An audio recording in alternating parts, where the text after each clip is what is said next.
be too lightweight, trying to move in them big britches. Yeah, leave it to us and the bishops. You ain't yourself. Grab them the Snickers. Our light shine bright. Your lantern is flickering. It's the light of mine. Hey, we gon' turn up. We gon' let it shine. Shine, shine, shine, shine, shine, shine, shine. Hey, this little light of mine. Mine. Hey, we gon' turn up. We gon' let it shine. Shine, shine, shine, shine, shine, shine. Bear with me now.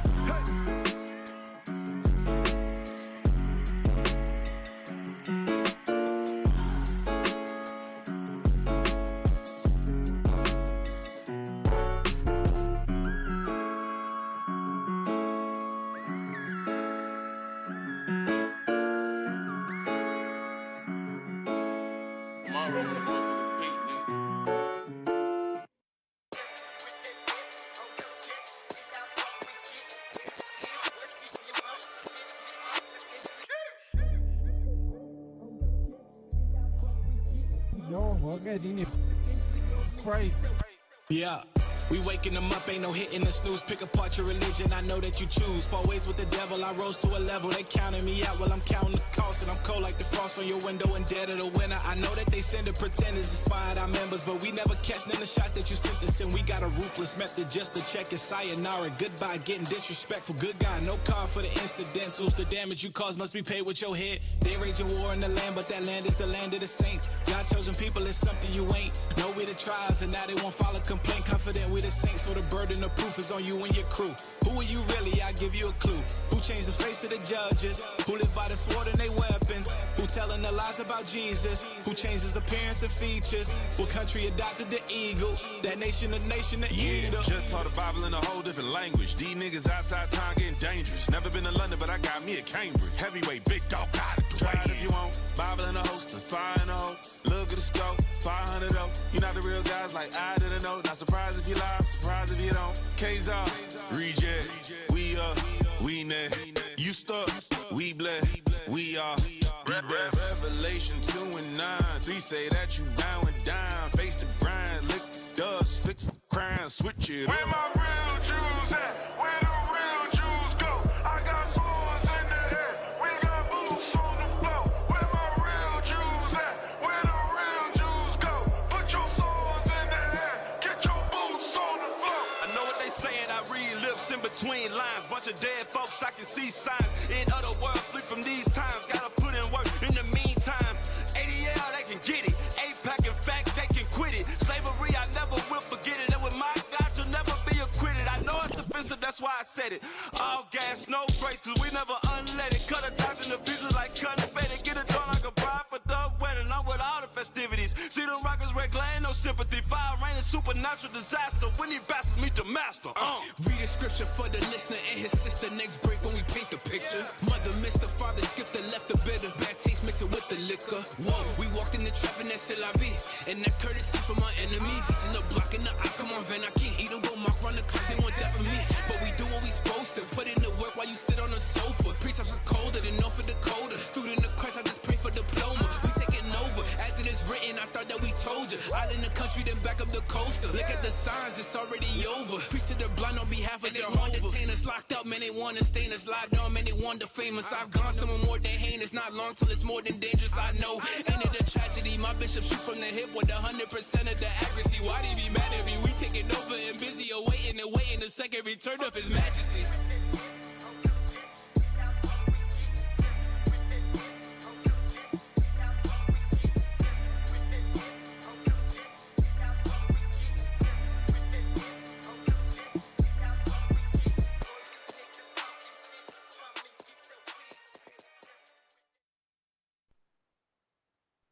Check, check, check. All right, Israel, let's rise and face Jerusalem.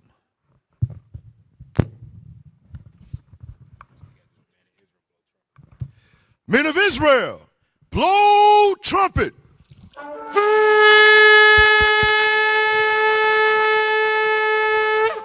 Trumpets down. Dear Heavenly Father, we come before you in prayer on this Sabbath day, Father, giving you thanks, praise, honor unto thy holy name, Father, and asking that you would mercifully bless us here in the lands of our captivity. Father, we pray that you would continue to strengthen our leadership, our bishops, our deacons, our captains, and that you would bless all the men that are traveling throughout the four corners of the earth to bring forth your glorious gospel.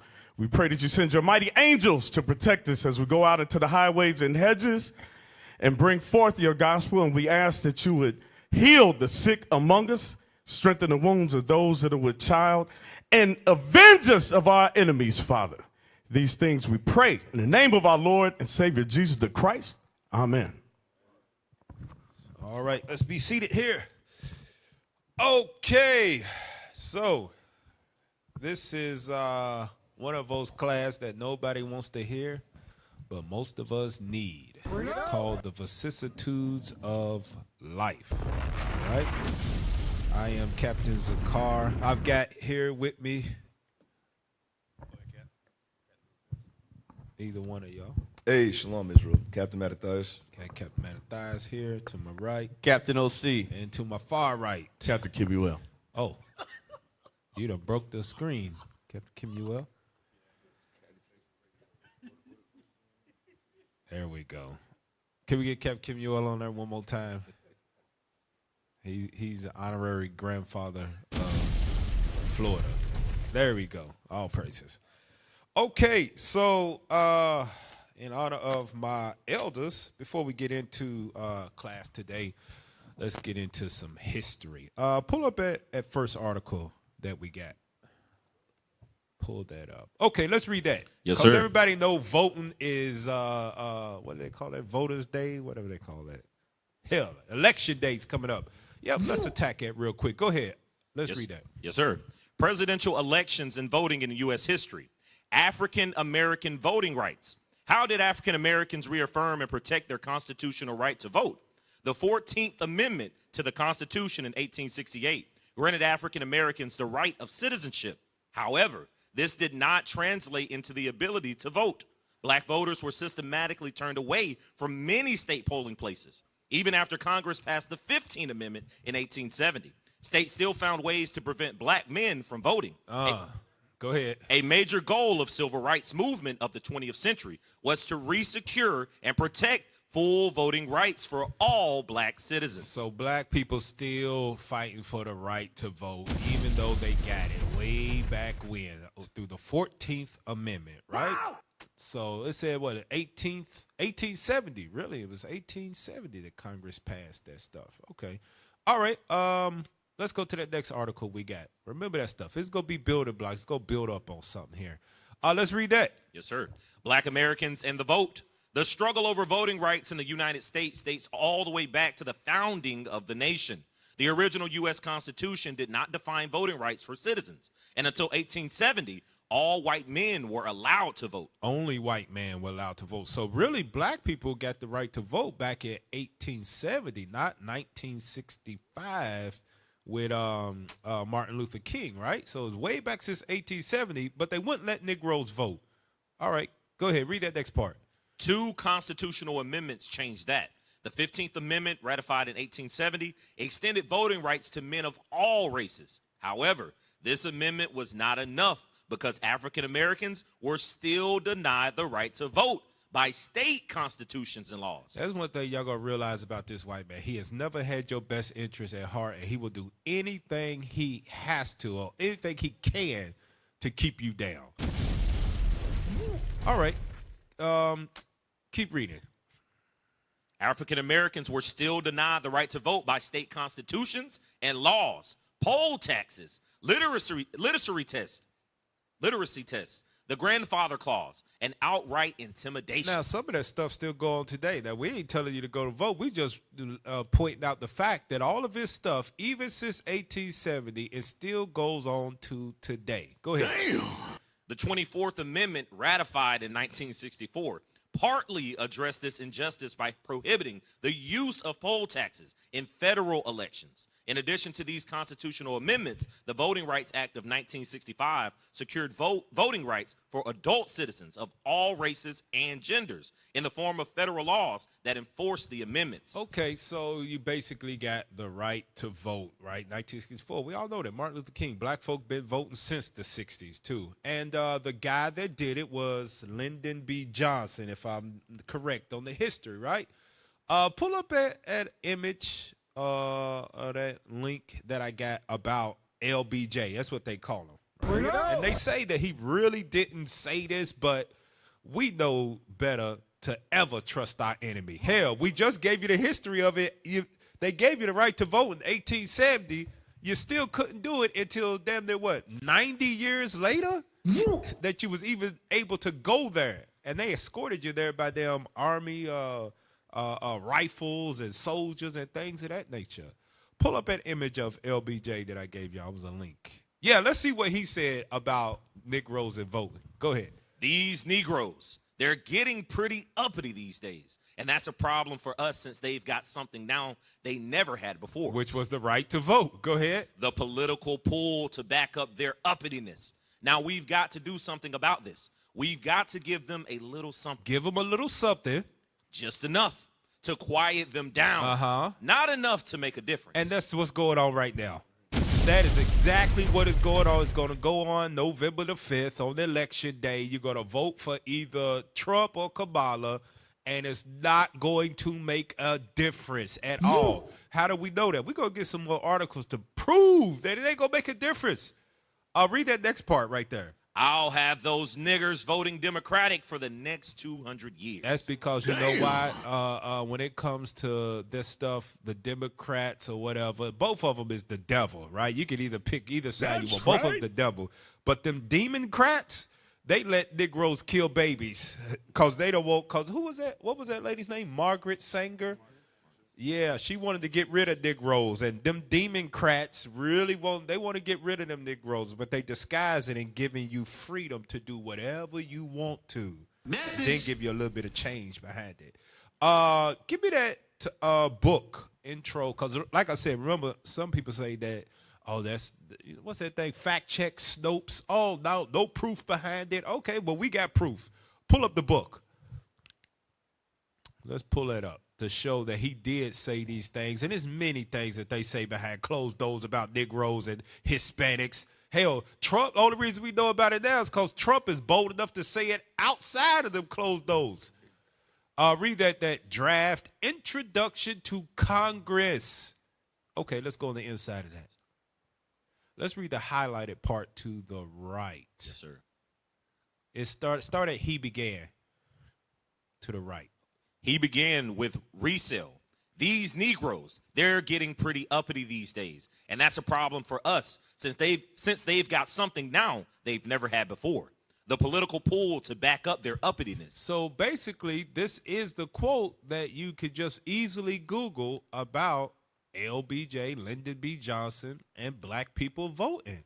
It's in a book, The Senate Leader. Go back to the cover of that so they know that we ain't making Introduction to Congress. Is a draft. This is what they was passing around. So this is somebody sitting there typing that stuff, recording it, and it's in a book. It ain't false. Never trust your enemy when you go looking for information about the dirt they do to black folk. Now, here's the thing too. Here's more proof of it, because you would think maybe he was the only one that felt that way, because black people like to individualize white folk like they don't all think the same.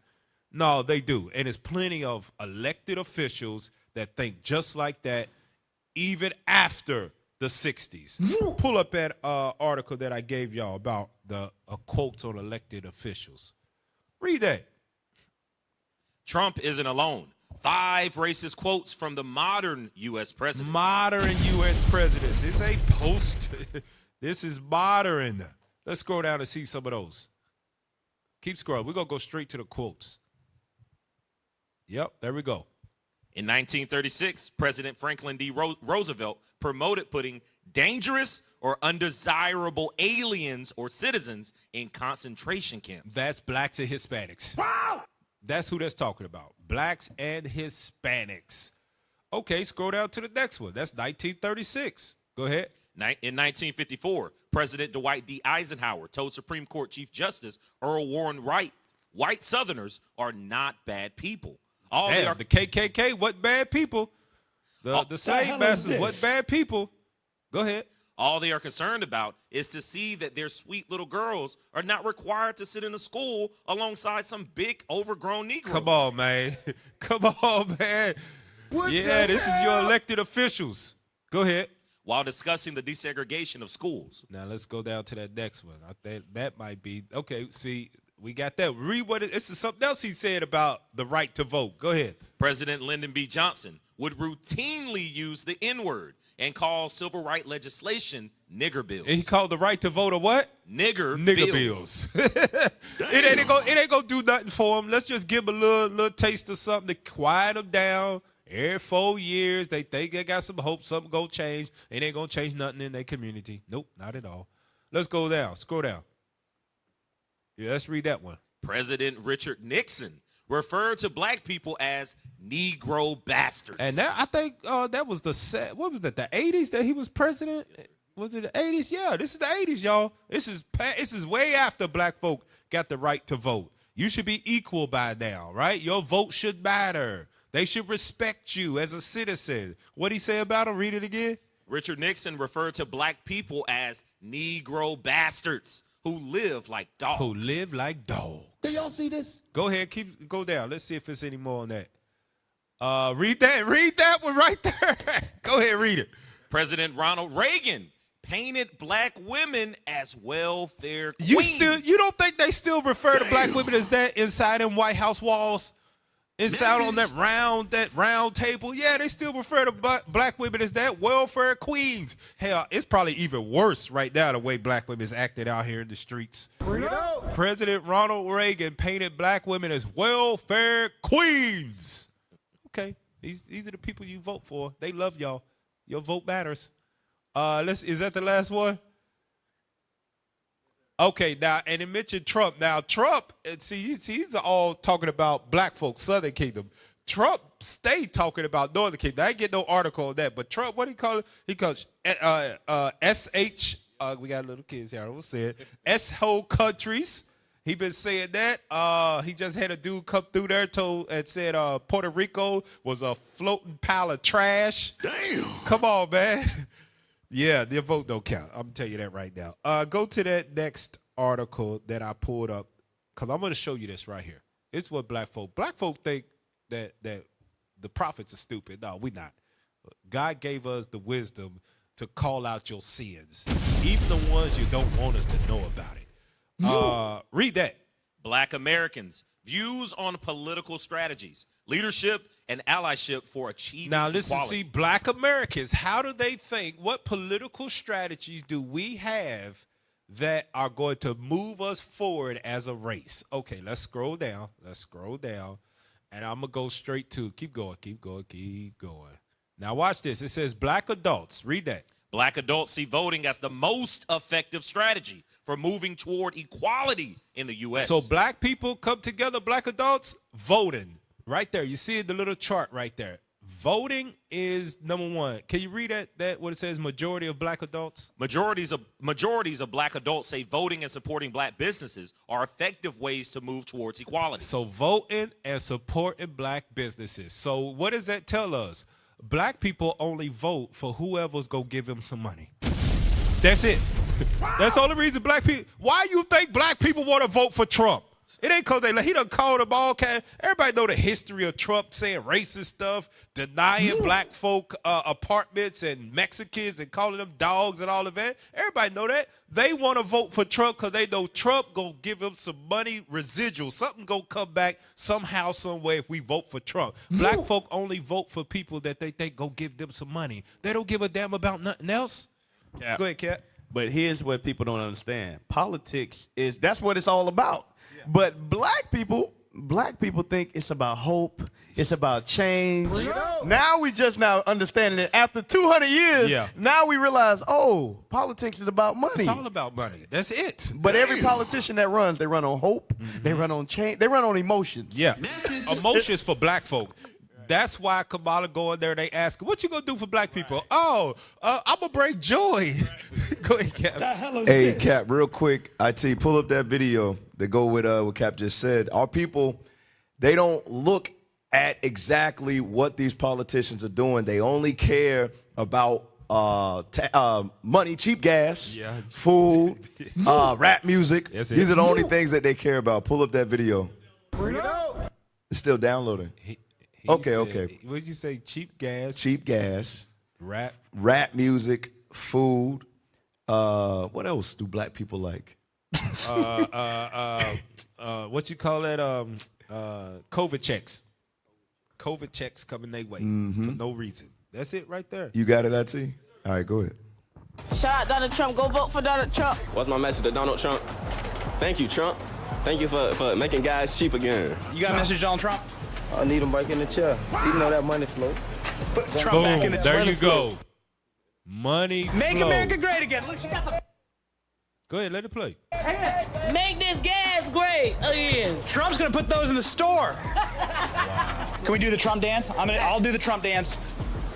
Oh, that's it. Oh, we gotta put some more hips into this. I don't like that. Let's put some hips into that. Come on. All right, Trump. We've done the remix of the Trump dance. That's right. All of my thanks go to the good people today. This is sad. Hallelujah. We're out here, Betty on the block. You remember gas prices? All right, you cut it. Give them something that ain't gonna do nothing for their ass. All black folk care about is cheap gas. Damn! The hell is this? Give me that article from Brookings. Watch this. And I want you to read the first paragraph. Yeah, go ahead, read that. Black wealth is increasing, but so is the racial wealth gap. So black folk getting some more money. Uh-oh, we better vote. Let's read that first paragraph. According to the latest data from the Federal Reserve Survey on Consumer Finances, the nation's racial wealth gap increased during the COVID-19 pandemic. So basically, white folk got richer, black folk got poor, but black folk got a little less poor than they was before COVID. Okay, go ahead. Wow. Between 2019 and 2022, median wealth increased by $51,800, but the racial wealth gap increased by $49,950, adding up to a total difference of $240,120 in wealth between the median white household and the median black household. That's how poor we are compared to white man that didn't graduate from high school. I want to make that note. That's how poor we are compared to white man that didn't graduate from high school. You're $240,000 behind them with a college degree. Damn. Read that third paragraph. Even though wealth increased across the board, the data discussed here shows that not all people are reaping the benefits. While housing equity increased for black households, other components to wealth building, such as corporate and business equity, did not. Exacerbating the racial wealth gap, centuries of discrimination in public policy, financial practices, and societal norms that limited black wealth accumulation have not been overcome and will require broad structural changes to rectify the long-lasting impact of inequality. Now watch this. Remember, we just showed that black folk only vote for somebody that's going to give them money. Can you read that right there? Scroll down a little more, and that right there. Read it. Yes, sir. Wealth increases during the pandemic did not narrow the persistent racial wealth gap. So the free checks Trump gave you, it didn't help Negroes at all. It didn't help us at all, y'all. It felt good to get some free money for nothing, but it didn't help us at all. Can you read that? In 2022, for every $100 in wealth held by white households, black households held only $15. Man, vote don't change nothing. Lyndon B. Johnson knew that wasn't going to change a damn thing. Now watch this. We go look at a chart. Now watch how much voting has changed, because black people only vote for somebody go give them some money. Look how much voting has helped us as a black race. Go ahead, pull it up. Go to the chart. Go down. Go back to it. I want people to see this. Go now.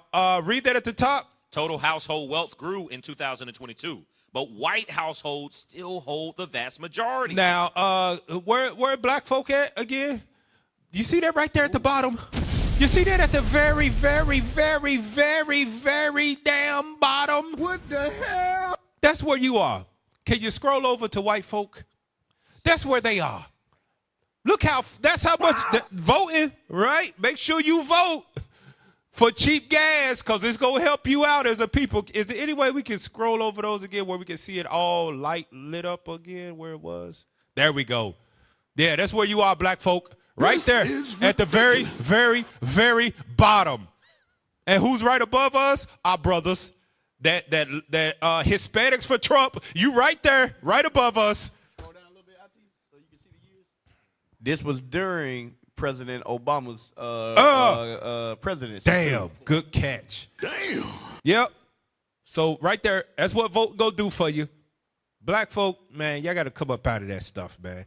Come out of that. And you know why? This is how, you got something, Cap, on that? Okay. This is where how you being deceived to keep on voting. They don't give a damn about you. They ain't going to change nothing. Because with all that voting, look what they ain't changed. Pull up that last article. This is what they ain't changed. Pull it up. Read that. 13th Amendment, section 1. Neither slavery nor involuntary servitude, except as a punishment for crime, whereof the party shall have been duly convicted, shall exist within the United States, or any place subject to their jurisdiction. So for all the voting black folk done, and since the 1960s, they still ain't changed the damn slavery here in America in the 13th Amendment. They ain't worried about that. That voting don't matter to them, because if it really mattered, they would take that off, because who's found in these prison houses? Blacks and Hispanics. They ain't really care about your vote, because if they did, they would have took that off and stopped locking up your black man. Give me that in Isaiah chapter 42. Yes, Isaiah 42, verse 22. Let's read that. Yes, sir. The book of Isaiah, chapter 42 and verse 22. But this is a people robbed and spoiled. Robbed of your nationality. Robbed of changing anything from your current estate. Go ahead. They are all of them snared in holes, and they are hid in prison houses. Where are they hid at? In prison houses. To make sure nothing changes. That's where they hide you at. To make sure nothing changes at all. Go ahead, read verse 23. Verse 23. Who among you will give ear to this? Who will hearken and hear for the time to come? Who is going to hear that the vote, your vote don't change nothing? Who's going to hear that even in the latter times that it don't matter you voting? It ain't going to change nothing. It's not going to give you no more money, because that's the only reason you black folk is voting. Don't sit here and BS and lie to us. You ain't voting because of policies. You ain't voting for health care. You're voting for whoever's going to lower the gas. we just saw it. You're going to vote for whoever lower the gas, man. Give me that Lamentations 4:17. Ain't none of them people thought about really restoring the black race at all. Why? That's because if they did, they would take away the involuntary servitude in prison. They ain't really worried about restoring us. Just use them. Lamentations 4:17. The book of Lamentations, chapter 4 and verse 17. As for us, our eyes as yet failed, for our vain help. In our watching, we have watched for a nation that could not save us. Who's going to hear that in the last days?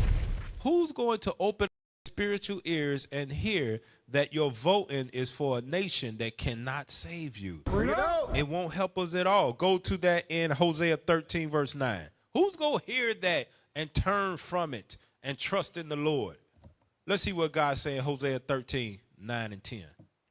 The book of Hosea, chapter 13 and verse 9. The book of Hosea, chapter 13 and verse 9. O Israel, thou hast destroyed thyself, but in me is thine help. Politics has destroyed us really as a people. When we get down to the nitty-gritty of it, it has destroyed us as a people, because what happened? Keep reading. Verse 10, I will be thy king. We don't want Christ to be our king no more. We want Biden. We want Trump. We want Kamala. We want anybody that's going to give us some immediate gratification. Keep reading. Where is any other that may save thee in all thy cities? God had to remind us, who's going to save you? Even after we pull out the stats and you see it ain't changed nothing, even when God gave us a black president to show us that nothing would change under trusted and oppression and a nation that can't save you. Nothing changed since Obama. Nothing at all. We still struggling as a race of people.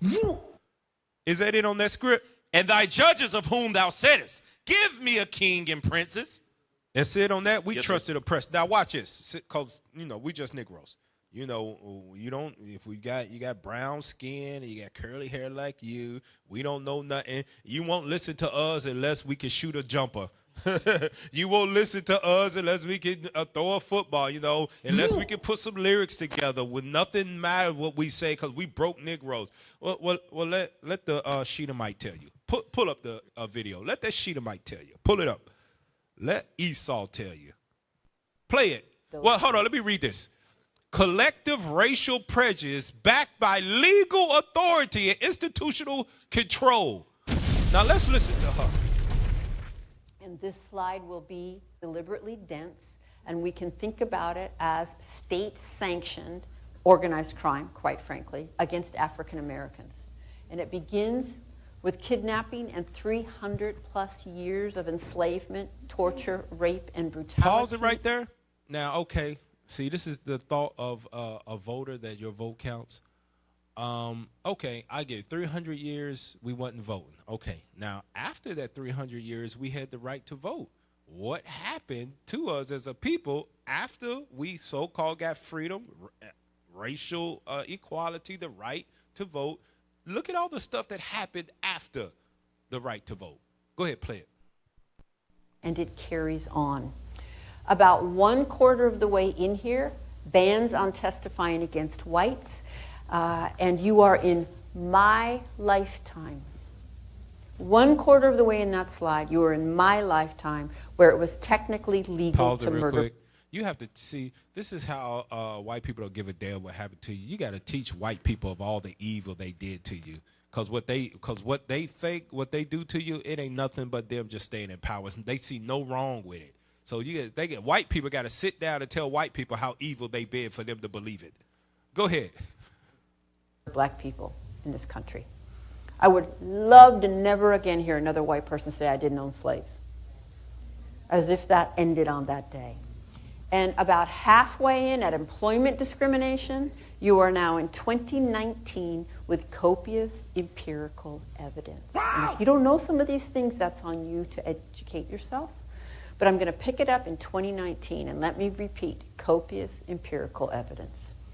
Employment discrimination, educational discrimination, bias laws in policing, white flight, subprime mortgages, mass incarceration, school-to-prison pipelines, 2019. disproportionate special education referrals and punishments, testing, tracking, school funding, biased media, voter suppression, cultural mockery, historical omissions, unaddressed trauma, to name a few. It's a system. It's the system we're in, and none of us could be and none of us were exempt from its forces. And this system is not interrupted by friendliness. The system is not interrupted because I smile at black people when I pass them by or go to lunch on occasion. And African Americans are not and have never been in the position to do this to the entire white collective, and the white collective has always been and continues to be in the position to do this to African Americans. There is no such thing as reverse racism. Okay? Let the white woman tell you that. Let Esau tell you that. Wow! Let her tell you that your vote won't change anything. God is our savior, not a vote. I'm going to say it again. God is our savior, not a vote. So, let's get into it. Let's pull back up that thumbnail for the people. Most High Christ bless. Let's pull up that thumbnail for the Vicissitudes of Life. Let's get into that. Give me that Proverbs chapter 14, verse 13. We'll explain what this is as we go along. Read that. The book of Proverbs, chapter 14 and verse 13. Even in laughter, the heart is sorrowful, and the end of the mirth is heaviness. So the reason why I pulled that scripture first is because I'm starting to realize as the times get harder, as the oppression gets harder on our people, what we are doing as a people is we are masking our pain behind a false laugh, behind a half smile. Wow! When we are, what it say here? It says sorrowful and it's heaviness going on in our mind, but we still smile and laugh in front of people as if everything is okay. And many of us is hiding that pain behind smiles and laughter, but we carrying a lot of grief from life itself. Give me that Sirach chapter 40, verse 1. Bring it out. The book of Sirach, chapter 40 and verse 1. Great travail is created for every man, and a heavy yoke is upon the sons of Adam. From the day that they go out of their mother's womb to the day that they return to the mother of all things. That great travail is for man, women, children. Keep reading. Their imagination of things to come, and the day of death, trouble their thoughts, and cause fear of heart. From him that sitteth on the throne of glory, unto him that is humbled in earth and ashes. So even from kings to peasants, we all got to experience great travail in this life. Keep reading. From him that weareth purple and a crown, unto him that is clothed with a linen flock. Wrath and envy, trouble and unquietness, fear of death and anger and strife. And in the time of rest upon his bed, his night's sleep do change his knowledge. Read on. A little of nothing is his rest, and afterward he is in his sleep, and as in a day of keeping watch, troubled in the vision of his heart, as if he were escaped out of a battle. When all is safe, he awaketh, and marveleth that the fear was nothing. Such things happen unto all flesh. All flesh. Go ahead. Both man and beast, and that is sevenfold more upon sinners. Death and bloodshed, strife and sword, calamities, famine, tribulation, and the scourge. All men have to go through this great travail. All of us do this, and it adds up to a lot of grief in our life. Hold this, because we're going to come back to it, and give me the book of Job, chapter 14, verse 1. We're going here real quick. We're coming right back, because Job mentioned it as well. It's all throughout the Bible. The book of Job, chapter 14 and verse 1. Man that is born of woman is a few days and full of trouble. And full of trouble. The reason why I wanted to start out with those is because here in America, which, you know, a lot of people that were born outside of America, they call this place the land of opportunity. They believe the streets are paved with gold and money falls off trees, right? But it's not really that. It's a place that's full of travail and it's full of trouble. But being here in America, we've been taught to live in a constant state of mirth. Always be happy. And what adds to that travail that comes upon us and brings grief in our life is the imagery that is plastered in front of us on a daily basis, that some of us even hold in our hand, where you can see it's always good, it's always on the upside, it's always this. If I'm not up here, I'm not doing right, I'm not living good, I'm not doing the best, I'm not YOLO, I ain't living my best life.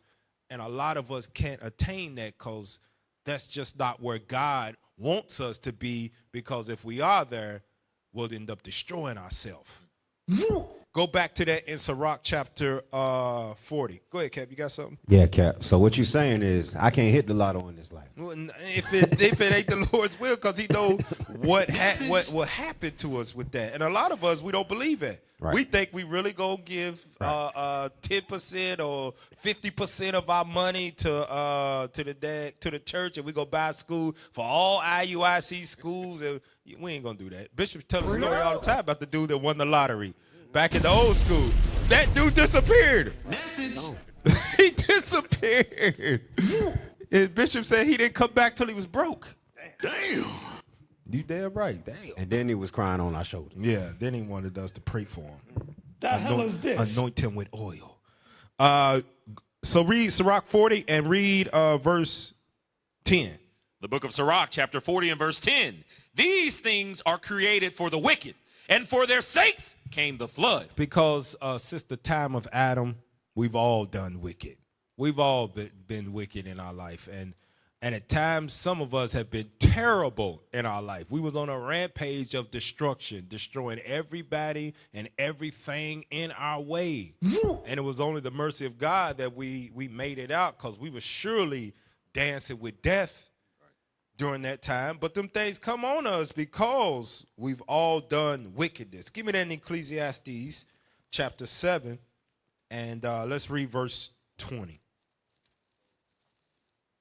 The book of Ecclesiastes, chapter 7 and verse 20. For there is not a just man upon earth that doeth good and sinneth not. All of us. It's none of us has been just. And a lot of us like to think because we've been in Christianity for 20 years and we wasn't out here doing this, that, and the other. God got to remind us, ain't none of us just upon the earth and none of us have done good. We've all sinned, all right? Give me that in chapter 2. Watch this, chapter 2, and I want you to read verse 26. We're in the same book. The book of Ecclesiastes, chapter 2 and verse 26. For God giveth to a man that is good in his sight wisdom and knowledge and joy. But to the sinner he giveth travail. God gave what to the sinner? Travail. To gather and to heap up, that he may give to him that is good before God. So God gives great travail to sinners. And it ain't a man on this earth that has not sinned in the eyes of God. Therefore, the grief that a lot of us experience in this life is deserving. It's deserving because we've all sinned. Give me that definition of vicissitude now. I won't, because a lot of people may not understand that. Captain O.C. said it's college words. You break it up here. Let's see what it actually means. This ain't a regular Negro word. Go ahead, read that. Vicissitude. Changes that happen at different times during the life or development of someone or something, especially those that result in conditions being worse, fluctuations, variation. And a lot of us, the black folk, Hispanic folk, we got a lot of conditions that have changed for the worse. Some of us have had what we would call terrible lives, right? Fathers abandoned us, mothers didn't want us, and everything else in between. Loss of loved ones and everything, you know. Now, give me that in that next definition from Google. I like to get multiple sources on definitions of topics. Let's read that. Vicissitude. A change of circumstances or fortune, typically one that is unwelcome or unpleasant. Unwelcome or unpleasant. Give me the one from Miriam's. Vicissitude. 2B, yeah. 2B. A difficulty or hardship attendant on a way of life, a career, or a course of action, and usually beyond one's control. Sometimes stuff just happened that you like, man, it came out of nowhere. How did this happen to me? Where am I here? Now let's read that. Did you know? Let's read that. Changes and vicissitude. Go ahead. Changes and vicissitude. Change is not made without inconvenience, even from worse to better, wrote British theologian Richard Hooker in the 16th century. That observation may shed some light on vicissitude, a word that can refer simply to the fact of change or to an instance of it, but that often refers specifically to hardship or difficulty brought about by change. To survive the vicissitudes of life is thus to survive life's ups and downs. Some people, black folk, I know, call it ebbs and flows. Go ahead. With special emphasis on the downs. Vicissitude is a descendant of the Latin word vicis, meaning change or alteration, and it has been a part of the English language since the 16th century. Okay, we could drop that. Go to vocabulary.com. Go to vocabulary.com on vicissitude. Yeah, let's read that. Vicissitude. When you talk of the vicissitudes of life, you're referring to the difficult times that we all go through. Sickness, job loss, and other unwelcome episodes. No one can escape the vicissitudes of life. And read that last part again. No one can escape the vicissitudes of life. No one can escape it. We already read that it's Sirach 41, great travail. Go ahead, Cap. Yeah, you know how black people say, we say, well, when life gives you lemons, you make lemonade. Yeah. God say, nah, your ass is going to eat them lemons raw. That's what God said. You go eat them raw, peel and everything. No diddy. Give me that. Give me that script. Ecclesiastes chapter 1, verse 1. It said, "No one can escape." Let's read that. Ecclesiastes 1:1. The book of Ecclesiastes, chapter 1 and verse 1. The words of the preacher, the son of David, king in Jerusalem. This is Solomon that we're speaking about. King Solomon, Now, we all know the history behind King Solomon, the wealthiest man to ever walk the face of the earth. It wasn't Mansa Musa for all you damn Egyptologists and black nationalists. It was King Solomon, the most wealthiest and wisest man to ever walk the face of the earth besides Jesus the Christ. All right? Jump over to chapter 2, and I want you to read verse 4 on down. Let's see his thoughts. Read that. Ecclesiastes chapter 2 and verse 4. I made me great works. I builded me houses. I planted me vineyards. I made me gardens and orchards, and I planted trees in them of all kinds of fruits. I made me pools of water to watereth therewith the wood that bringeth forth trees. I got me servants and maidens, and had servants born in my house. Also, I had great possessions of great and small cattle, above all that were in Jerusalem before me. I gathered me also silver and gold, and the peculiar treasure of kings and of the provinces. I got me men singers and women singers, and the delights of the sons of men, as musical instruments, and that of all sorts. So I was great and increased more than all that were before me in Jerusalem. Also, my wisdom remained with me, and whatsoever mine eyes desired, I kept not from them. I withheld not my heart from any joy, for my heart rejoiced in all my labor. And this was my portion of all my labor. All my labor. It was his portion. So basically, we read the resume of Solomon that he had everything that he can imagine. Wealth beyond anything that the world has ever seen is what we are reading in these scripts. Now read verse 11. Verse 11. Then I looked on all the works that my hands had wrought, and on the labor that I had labored to do. And behold, all was vanity and vexation of spirit, and there was no profit under the sun. Even those that have everything that they want in this life. I got a good life. You still gonna go through the vicissitudes of life. You still gonna go through low points in your life where you're gonna have to fight back when you get to that low point. And money ain't gonna get you out of there, because all that you have, you're gonna look on it and say, man, this ain't nothing but vanity and vexation. That money can't get you out of that low point, that mental slush that you in, I would say. Now go back to the definition in the vocabulary. I want to read the part where it says the next bottom part. Because as we read from Solomon, when he had everything, go back up a little bit. No one can escape it, right? Now read that part, while vicissitudes. Scroll in some, or zoom in. While vicissitudes come from the Latin vicis, which means change, and technically can mean a change of any kind. Scroll up some. Scroll up a little bit. Yeah, down. There you go. You'll find that vicissitude is almost always used to talk about an unfortunate event or circumstance. Losing a pet, crashing the car, being called in for jury duty. These are examples of vicissitudes.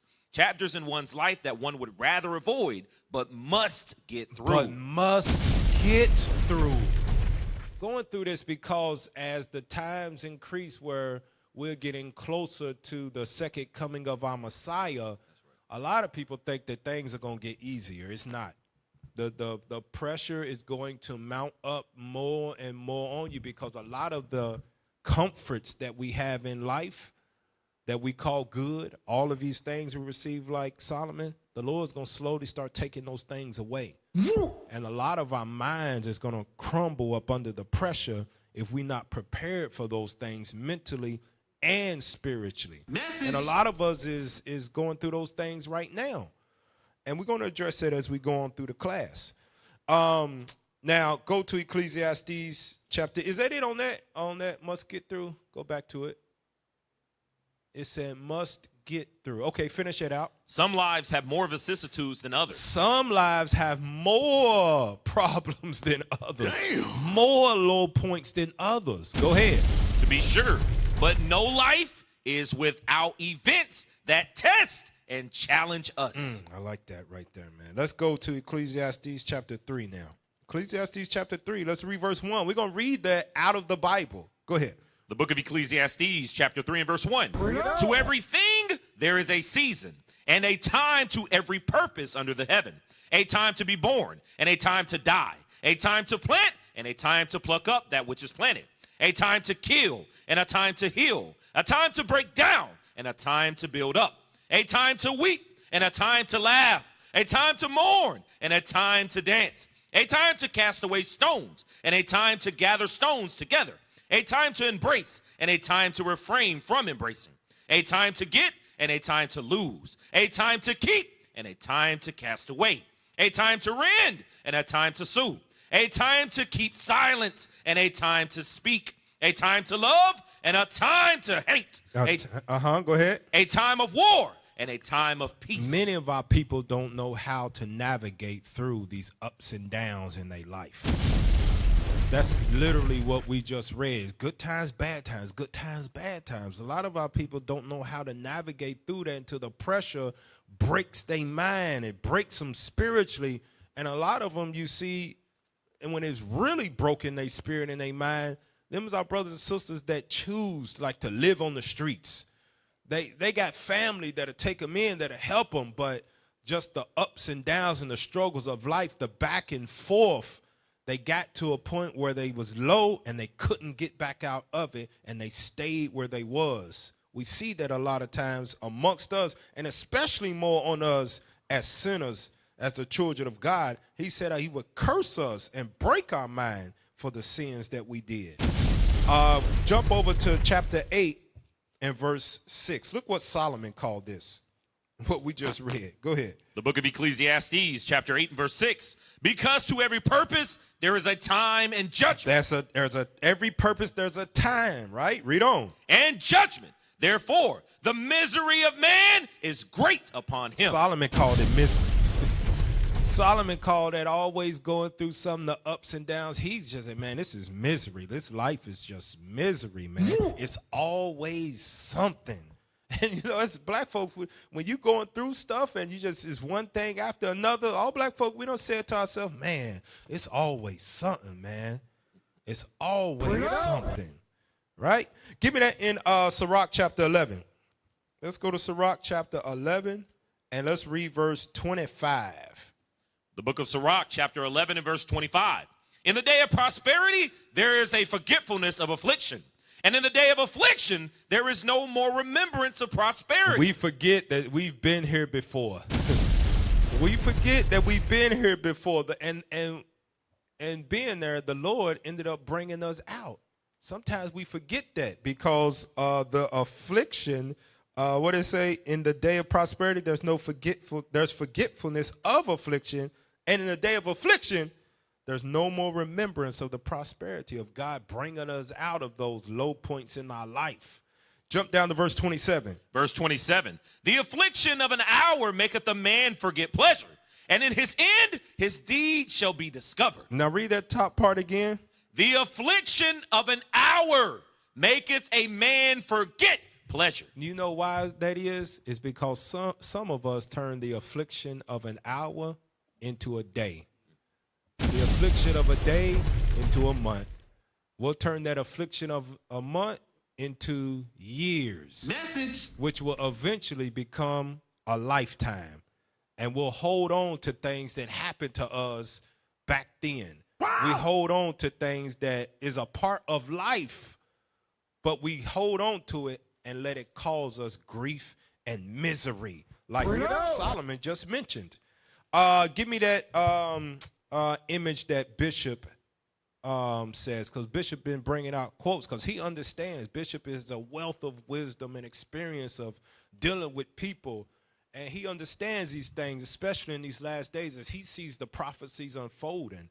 Read that quote by Bishop. You will have good days and bad days, but never give up. But never give up is what it's saying. Even if that hour turns into a day, because like Bishop says, it says the affliction of an hour in the script. Bishop, you might have bad days. So even if that hour turns into a day, you got to keep fighting. That's right. You can't give up. And I've come across many brothers and sisters here lately as times are getting hard that they've given up. And you can see it in their soul. You can see it in their spirit.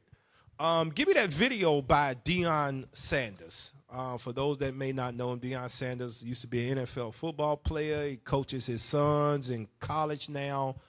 And he's taking on a father figure role to a lot of the kids he recruit, because he's recruiting black kids from the slums and the ghettos that don't have it all together. They don't have two-parent households and father figures and mothers and wealth.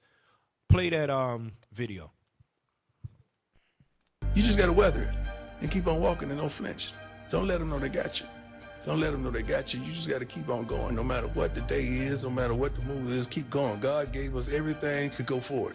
And what we doing is at a standstill, or stepping backwards. We don't do that.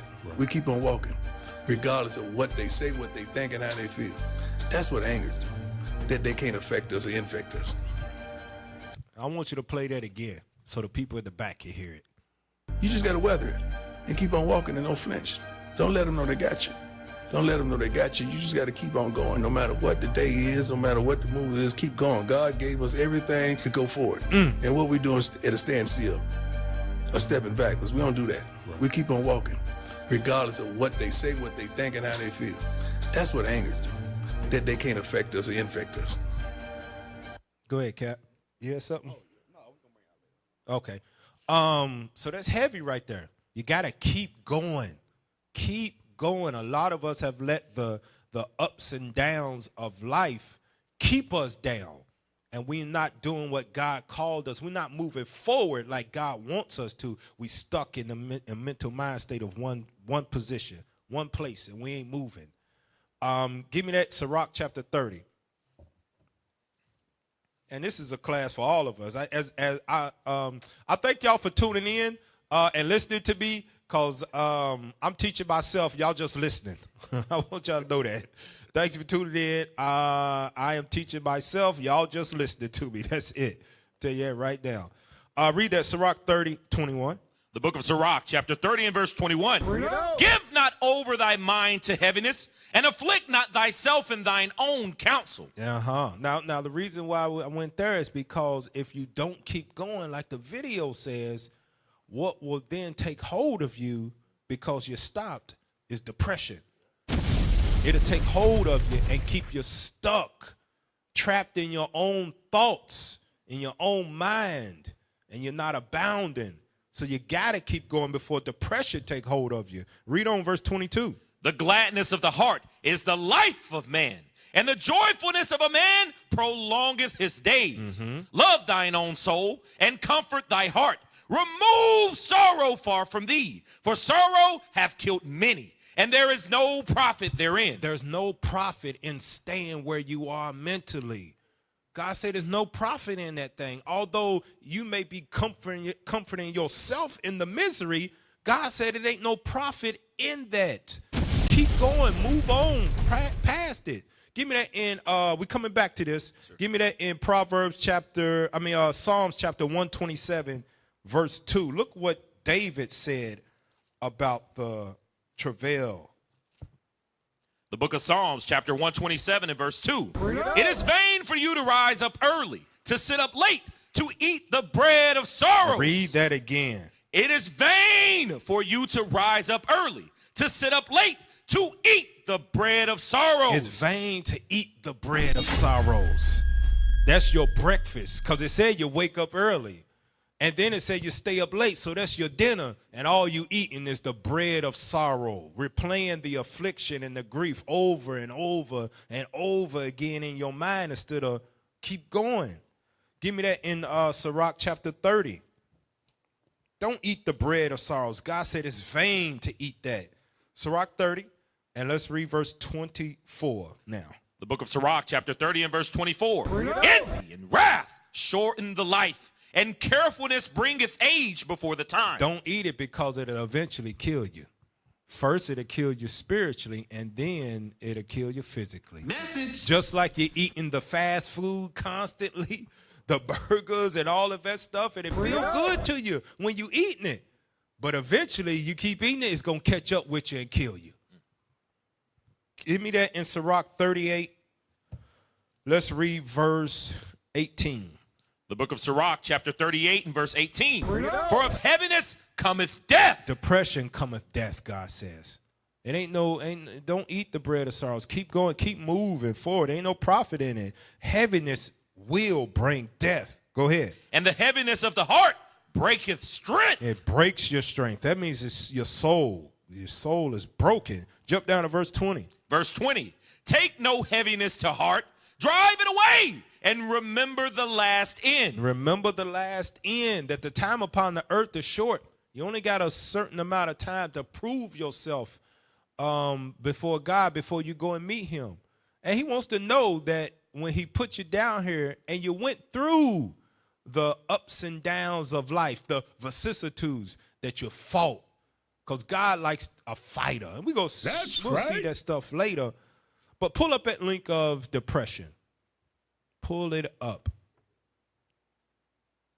Let's read that.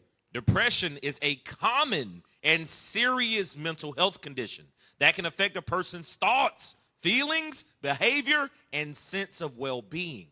It's characterized by a long-lasting low mood and loss of interest in activities. A long-lasting low mood and loss of interest in this truth. To replace that activities with truth. It's a loss of interest in this truth. And how many times have we all spoken about the signs of bugging out? Yeah, we know why. That dude's depressed. Life has beat him down. That you don't speak to us like you used to no more. You here, but you not here. You leave as soon as class is over. You leave and you don't say nothing to nobody. We didn't even know you was gone. Wow! What it is you trying to hide the mental anguish you're going through, but you can't do that because your actions will reveal it amongst righteous people. We see it. We see it. Is that it on that depression? The loss of interest in the truth. Go ahead. That were previously enjoyable. It was what? Previously enjoyable. That's how we know you're going through something, because you ain't, where you at on the new moons? Where you at? You ain't up dancing. You ain't smiling. You ain't shaloming your brothers. You ain't in the group talking to us no more. You off by yourself. Cap, there's very few brothers that come into the truth with that spirit of being down and all that. Right. So we see it. It's evident when it's on you, and the only person that can't see it is you. Damn. But you separate yourself. I'm pretty sure you're going to go into. You separate yourself from the one safety valve that you got. Good point. Go ahead, Cap. Good point. Go back to Ecclesiastes now. Let's get back to the scripture. Ecclesiastes chapter 2. And I want you to read 15 and 16. Watch this. The book of Ecclesiastes, chapter 2 and verse 15. Then said I in my heart. Where did he say that? In my heart. So understand, it's going to start in the mind. It ain't going to start in your hand, in your kneecap, in your back. No, it's going to start in the mind. That's where the depression is going to start at. It's going to start here, and know that. So then you could be able to catch it. Now, Solomon said, I said in my heart. He didn't say it to nobody else. He said it to himself. Read. Then said I in my heart, as it happeneth to the fool, so it happeneth even to me. And why was I then more wise? Then I said in my heart that this also is vanity. For there is no remembrance of the wise more than of the fool forever. Seeing that which now is in the days to come shall all be forgotten. And how dieth the wise man as the fool? This is what you go say to yourself. You go say, man, don't none of this mean nothing, man. I'm going to die anyway. It don't matter what I do. It don't matter if I'm here, if I'm there, if I show up or not. It don't matter. We all going to die anyway. How many times have we said that to ourselves in a low estate to justify where we are? Man, it don't matter. I'm going to die and we all going to die one day. We say that to ourselves as a people. I've said it to myself, man, we all going to die. I thought it to myself because it's the same place where Solomon said. I thought it to myself. We're going to die anyway, man. It don't matter, man. Let me just get by. Now, and then you'll start to say things like this when that depression set in. Verse 17. Verse 17. Therefore, I hated life. You begin to hate life. That's the pressure setting in when you start saying things like that to yourself. Read that again. Therefore, I hated life because the work that is wrought under the sun is grievous unto me. For all is vanity and vexation of spirit. You'll start saying things like that to yourself, man. I hate life. I hate everything about it, man. I hate coming here. I hate this. I hate that. You'll start saying those things. So you got to catch up when that thought come in your mind and you in that low point. Understand the burden of life, the travail is heavy on you. And what's in your mind, it needs to come out. Meaning you need to counsel with somebody. You need to do that. Give me that Wisdom of Solomon 9 and verse 14. Because Solomon spoke on that. Solomon went through a lot, man. Solomon, Wisdom of Solomon 9, 14. The book of Wisdom of Solomon, chapter 9 and verse 14. For the thoughts of mortal men are miserable, and our devices but uncertain. For the corruptible body presseth down the soul. Read that again, verse 14. For the thoughts of mortal men are miserable. They are miserable. Our thoughts can make us miserable to the point where you say, I hate life. Because you can't never get up. It ain't never a stretch of where it's all good like the king. That stuff gonna come in the kingdom. It ain't gonna come now. We're gonna have those things here. But our thoughts can make us miserable if they not checked. Bring you into a state of depression and keep you in doubt. Read that next part, that next verse. And our devices are but uncertain. For the corruptible body presseth down the soul. That soul, the soul, your body, your mind can break your soul is what they're saying. Your mind can break your soul. Keep reading. And the earthly tabernacle weighed down the mind that museth upon many things. That's why we got to fill our thoughts with God's thoughts. Because our thoughts are miserable in this flesh. So we got to replace our thoughts with the thoughts of God. When the world begins to, we can't take it and it creeps in, it begins to knock us down to one knee and eventually you're flat on your face. You got to replace your thoughts with God's thoughts in order to get back up. Get that in Jeremiah chapter 29. Jeremiah chapter 29, and I want you to read verse 10. The book of Jeremiah, chapter 29 and verse 10. For thus saith the Lord, that after 70 years be accomplished at Babylon, I will visit you and perform my good word toward you in causing you to return to this place. So even in our low positions or states as a nation of people, God has always visited us when we was down and out. He always visited us when we was down and out to perform his good unto us. Even when we was in captivity. So as it was then, it's no different as it is now. Give me that in verse 11 now. Verse 11. Now, watch this. Go ahead. For I know the thoughts that I think toward you, saith the Lord. Thoughts of peace and not of evil, to give you an expected end. So you got to understand that God is always thinking about us. God is thinking about us all the time. Every day. No matter where we are, what state that we in, God said he's always thinking about us as his children. To do what? Read that part again. And not of evil, to give you an No, read it from the top again. Yes, sir. Verse 11. For I know the thoughts that I think toward you, saith the Lord. Thoughts of peace. He's always thinking of us to bring us peace. He's always doing those things, right? But the only way that peace gets brought to us, I want you to read 12 and 13. We'll go to that in a minute. Go ahead. 12. Verse 12. Then shall ye call upon me, and ye shall go and pray unto me, and I will hearken unto you. And ye shall seek me and find me, when ye shall search for me with all your heart. That peace only comes when you search for God with all your heart. When God becomes the apple of your eye, like he's the apple of, like we are the apple of his eyes, then only that peace can come. When you are 1 foot in the world and want to maintain the estate of the world and you lukewarm in serving him as he commanded you, peace won't come.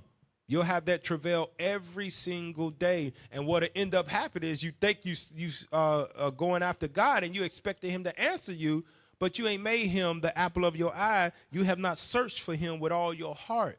And that brings even more grief and travail upon your mind. Like, why I keep going through this? It's because you ain't made God the apple of your eye like we are his. Go ahead, Cap. You had something? Go ahead. Turn the mic on. Yes, sir. Just real quick. So, Cap, what you're saying is in our affliction, we got to go more than harder for the Most High, because that's our only hope. And the reason why we go through certain things is this. Go to Sirach Proverbs 13, verse 12. Proverbs 13 and 12. we got to go harder in these times. So when we in our captivities, like you read up there in Jeremiah 29, that captivity that we went through, one of the main things that the Most High continued to remind us of was to keep the commandments. That was our hope.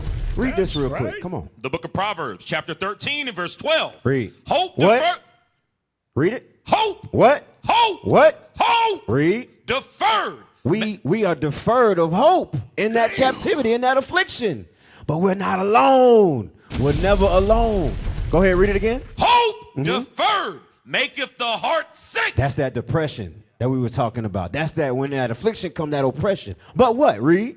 But when the desire cometh, it is a tree of life. Look, the tree of life is the laws of God. Who gives it? Who gives us that hope?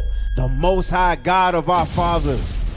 The Most High God of Abraham, Isaac, and Jacob. Through all of our captivities, the Lord always gave us a bit of hope, a little help. Go ahead to that real quick. Hold on. I'm going to show you what it is. Go to Psalms, chapter 190. I'm sorry, y'all. 119, verse 166. We're talking about hope here. What is our hope? Come on. The book of Psalms, chapter 119 and verse 166. Remember, the Lord said, I'm going to give you some deliverance in that affliction when we read in Jeremiah. Go ahead, read. Lord, I have hoped. Have what? Hoped for thy salvation. We must hope for the Lord's salvation. What is the Lord's salvation? Him delivering us out of our captivity. That hope of not being able to work all day, Cap. Read on, come on. And done thy commandments. And we must do God's commandments. Just one more. I'm gonna give it back to you. Just give it back to you. Isaiah 66, because he feel what we feel. So he knows what we're going through. Read on real quick. 63 verse 9. The book of Isaiah, chapter 63 and verse 9. Read. The book of Isaiah, chapter 63 and verse 9. In all their affliction, he was afflicted. In all their affliction, our affliction, he is afflicted. So he knows, Cap, like you were saying earlier, the Lord knows what we're dealing with. We just got to continue to believe on what? His word. And you know that's right. Read on, come on. And the angel of his presence. And the what? Angel of his presence. That's our Lord and Savior who's going to give us that deliverance. That's going to give us that salvation. That is what? The hope. Read, come on. And we can't, the point is, in our minds, we cannot forget that. We can't forget it. Read, come on. And the angel of his presence saved them. And saved us. Read. And his love and his pity, he redeemed them. I'm going to tell you something. Black man, black woman, Latino man, Latino woman. Listen closely. Listen up. God only loves you on this planet Earth. And with the things that we're going through, the Lord is only going to deliver us. All right. He loves you. He knows what we're dealing with. He going to save us. Keep on reading. Come on. And he bare them and carried them all the days of old. That's it on that. Go ahead, Cam. I want to. All praise. Kimio, you had something?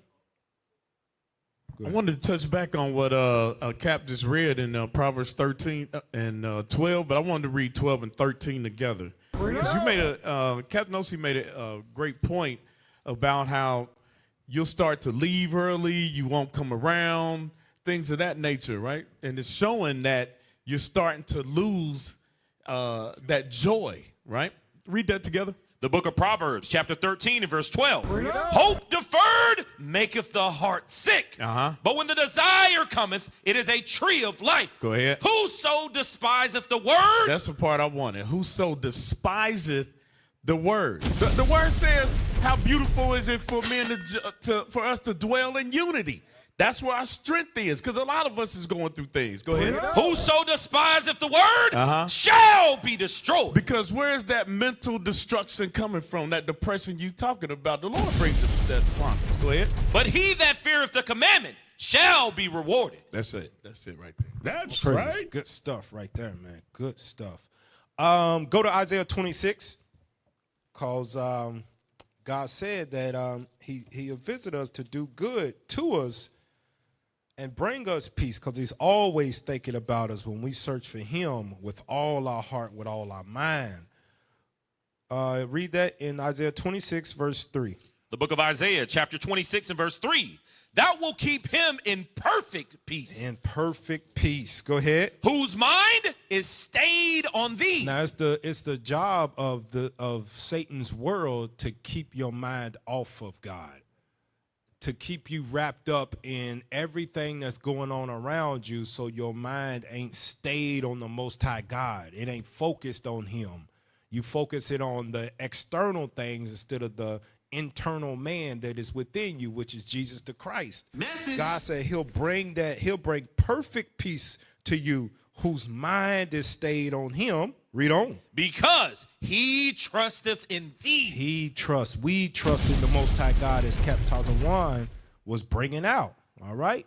Give me that in Isaiah 55 and verse 8, because we're still talking about God's thoughts, putting his thoughts in place of ours, because ours are miserable. Read that, Isaiah 55, 8. The book of Isaiah, chapter 55 and verse 8. For my thoughts are not your thoughts, neither are your ways my ways, saith the Lord. Read on. For as the heavens are higher than the earth, so are my ways higher than your ways, and my thoughts than your thoughts. So we have to replace our thoughts with his thoughts, because his thoughts is much higher. He sees what we are going through, but understands is for a greater purpose than what we do. That's right. That's why we have to replace his thoughts with ours, because his is higher than us. He understands, you're going through this for a reason, my son, my daughter. You're going through this. And you got to replace his thoughts with our thoughts, even in death. And when I say even in death, I'm not talking about us, because there's no more work in the grave. Your time is done. Your spirit is with the Lord. I'm not talking about that. I'm talking about those that have lost loved ones. Because we've had people here that have recently lost wives, lost husbands. We've had people that have had miscarriages.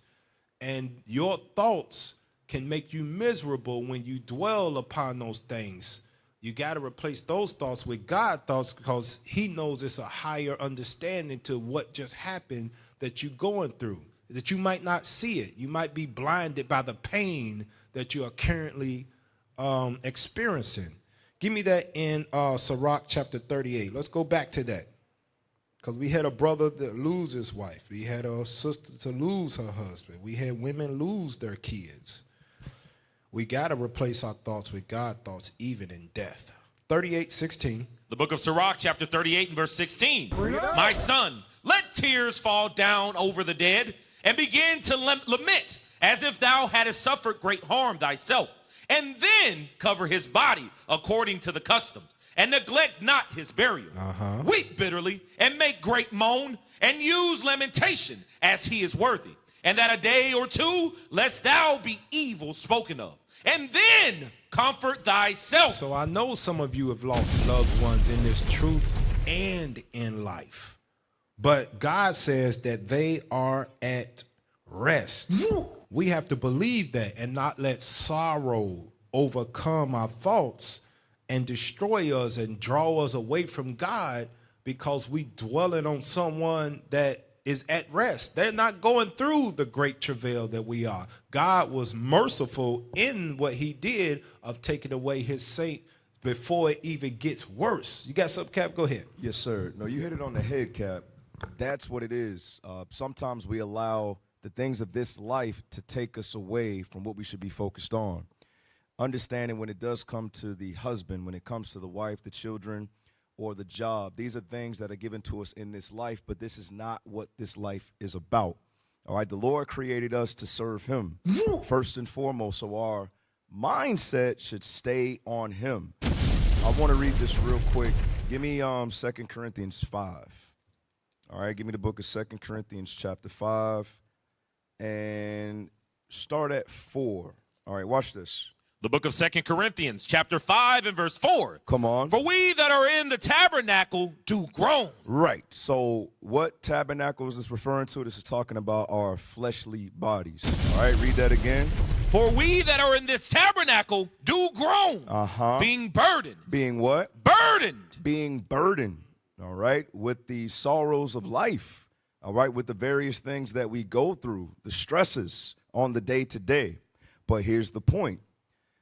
verse 6. Watch this. Verse 6. Therefore, we are always confident, knowing that whilst we are at home in the body, we are absent from the Lord. So we have to fully believe that thing and remain confident and understand that at the end of the day, our ultimate goal should be to be close to the Lord. That's right. Now jump down to verse 9. Watch this. Verse 9. Wherefore, we labor. We do what? We labor. No matter what the circumstances, no matter what the sorrows, the burdens, all right, the stresses of life. Read it again. Wherefore, we labor. Come on. That, whether present or absent, we may be accepted of him. All right, so we have to stay confident. We got to stay focused. No matter what comes our way, we have to remain focused on the mission so we could be accepted of the Father.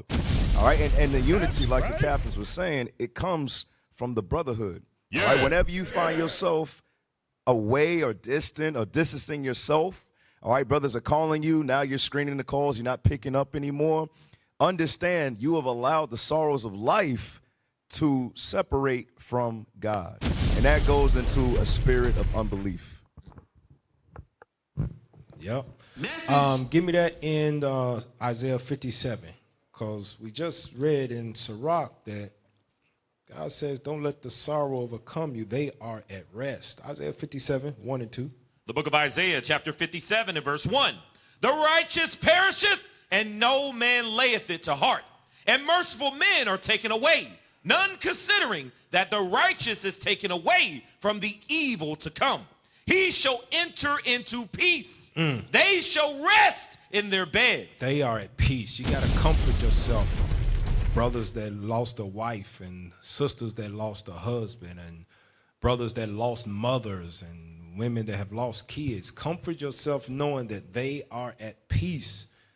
Give me that 1 Thessalonians 4 verse 13.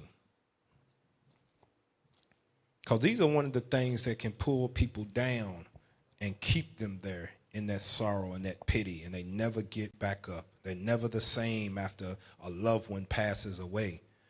1 Thessalonians 4, verse 13. The book of 1 Thessalonians, chapter 4 and verse 13. But I would not have you to be ignorant, brethren, concerning them which are asleep, that ye sorrow not, even as others which have no hope. Which have what? No hope. You have no hope if you're staying in that sorrow. It takes it away. Keep reading. Which have no hope.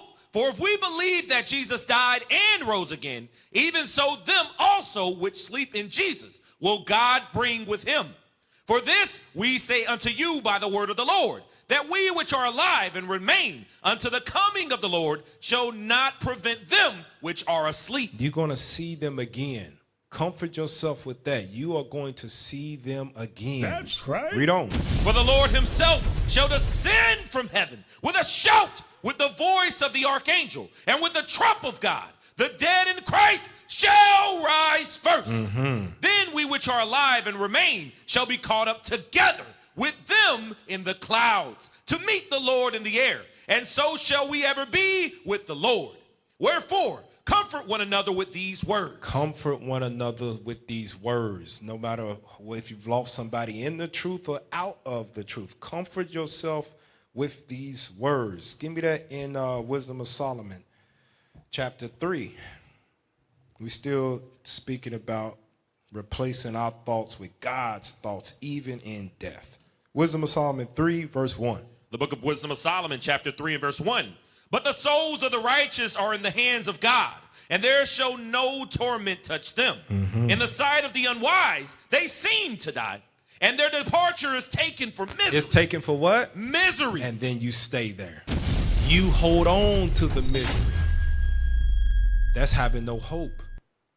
You hold on to that misery. When they at rest, they with the Lord, and getting up every day in and out of their beds at peace.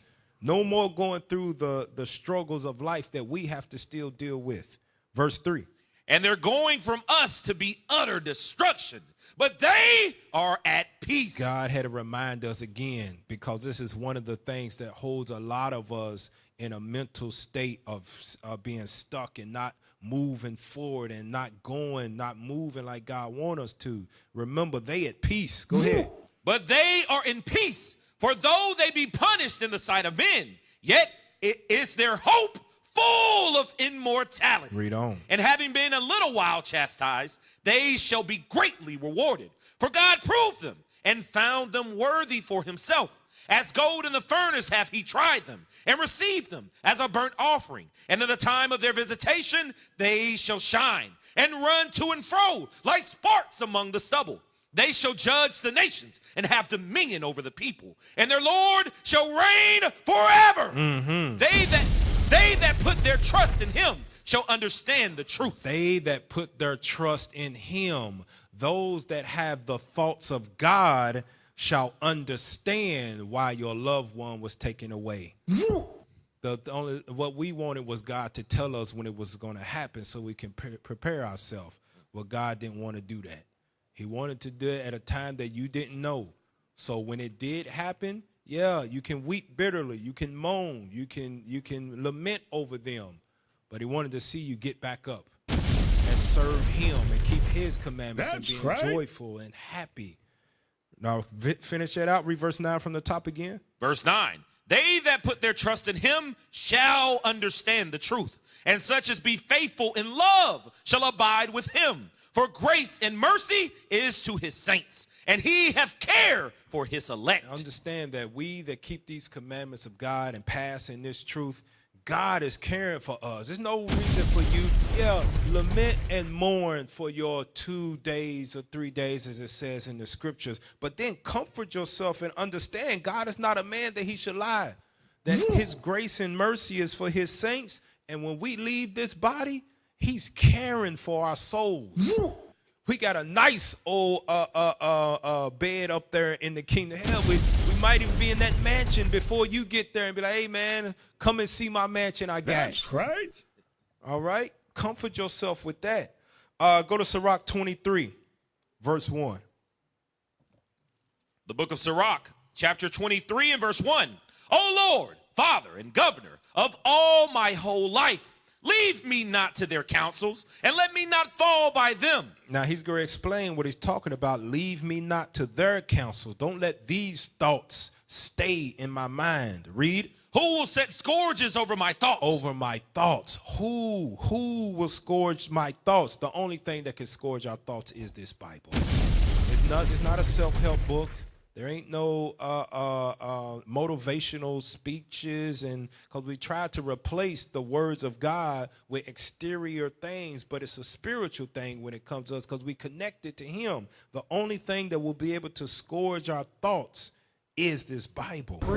Keep reading. And the discipline of wisdom over mine heart, that they spare me not from mine ignorances, and it pass not by my sins. Verse 3. Lest mine ignorances increase, and my sins abound to my destruction. Those ignorances are those miserable thoughts that we have in the flesh. Every day. And what do they end up doing? Read it from the top again. Lest mine ignorances increase. Those miserable thoughts increase. Go ahead. And my sins abound to my destruction. And they end up destroying you.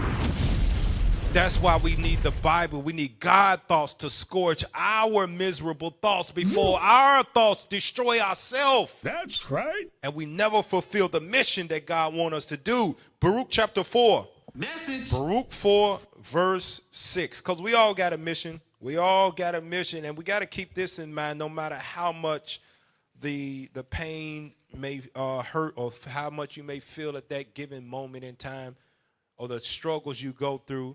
Baruch 4 and 6. Remind yourself of this. The book of Baruch, chapter 4 and verse 6. Ye were sold to the nations, not for your destruction. You got to remember that, brothers and sisters. God ain't trying to destroy us here. He didn't send us off into captivity to destroy us as a people. That ain't why you going through the hard times in your life. That ain't why God took your loved one away, because there's a lot that happens. Why God? Why God? He ain't doing that to try to destroy you.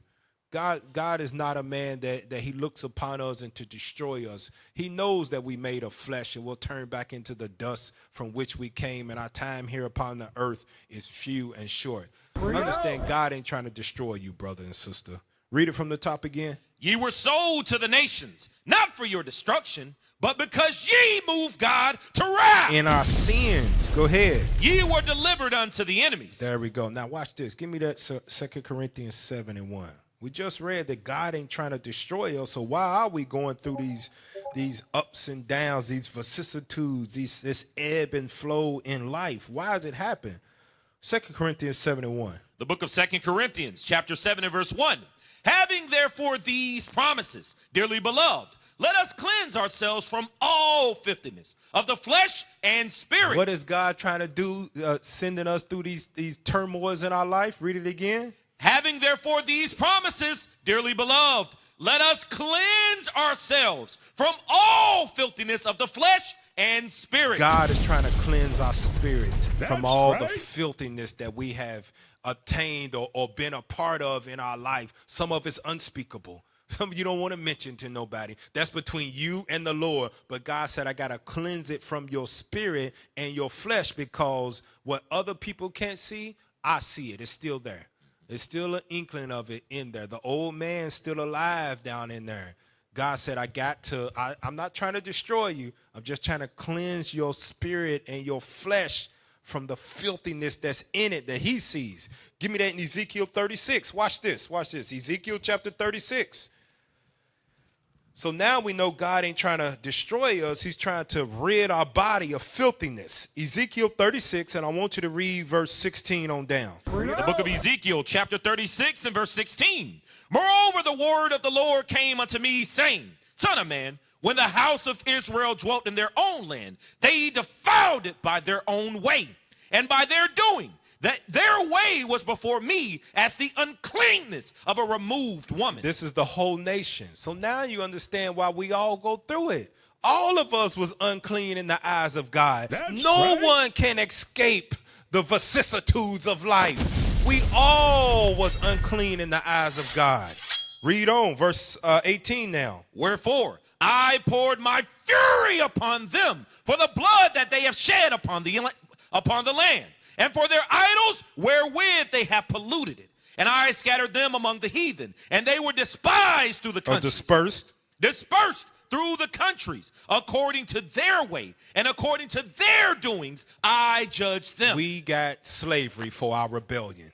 That's what happened. You got slavery for your rebellion and your uncleanness, for the filthiness that was in your soul.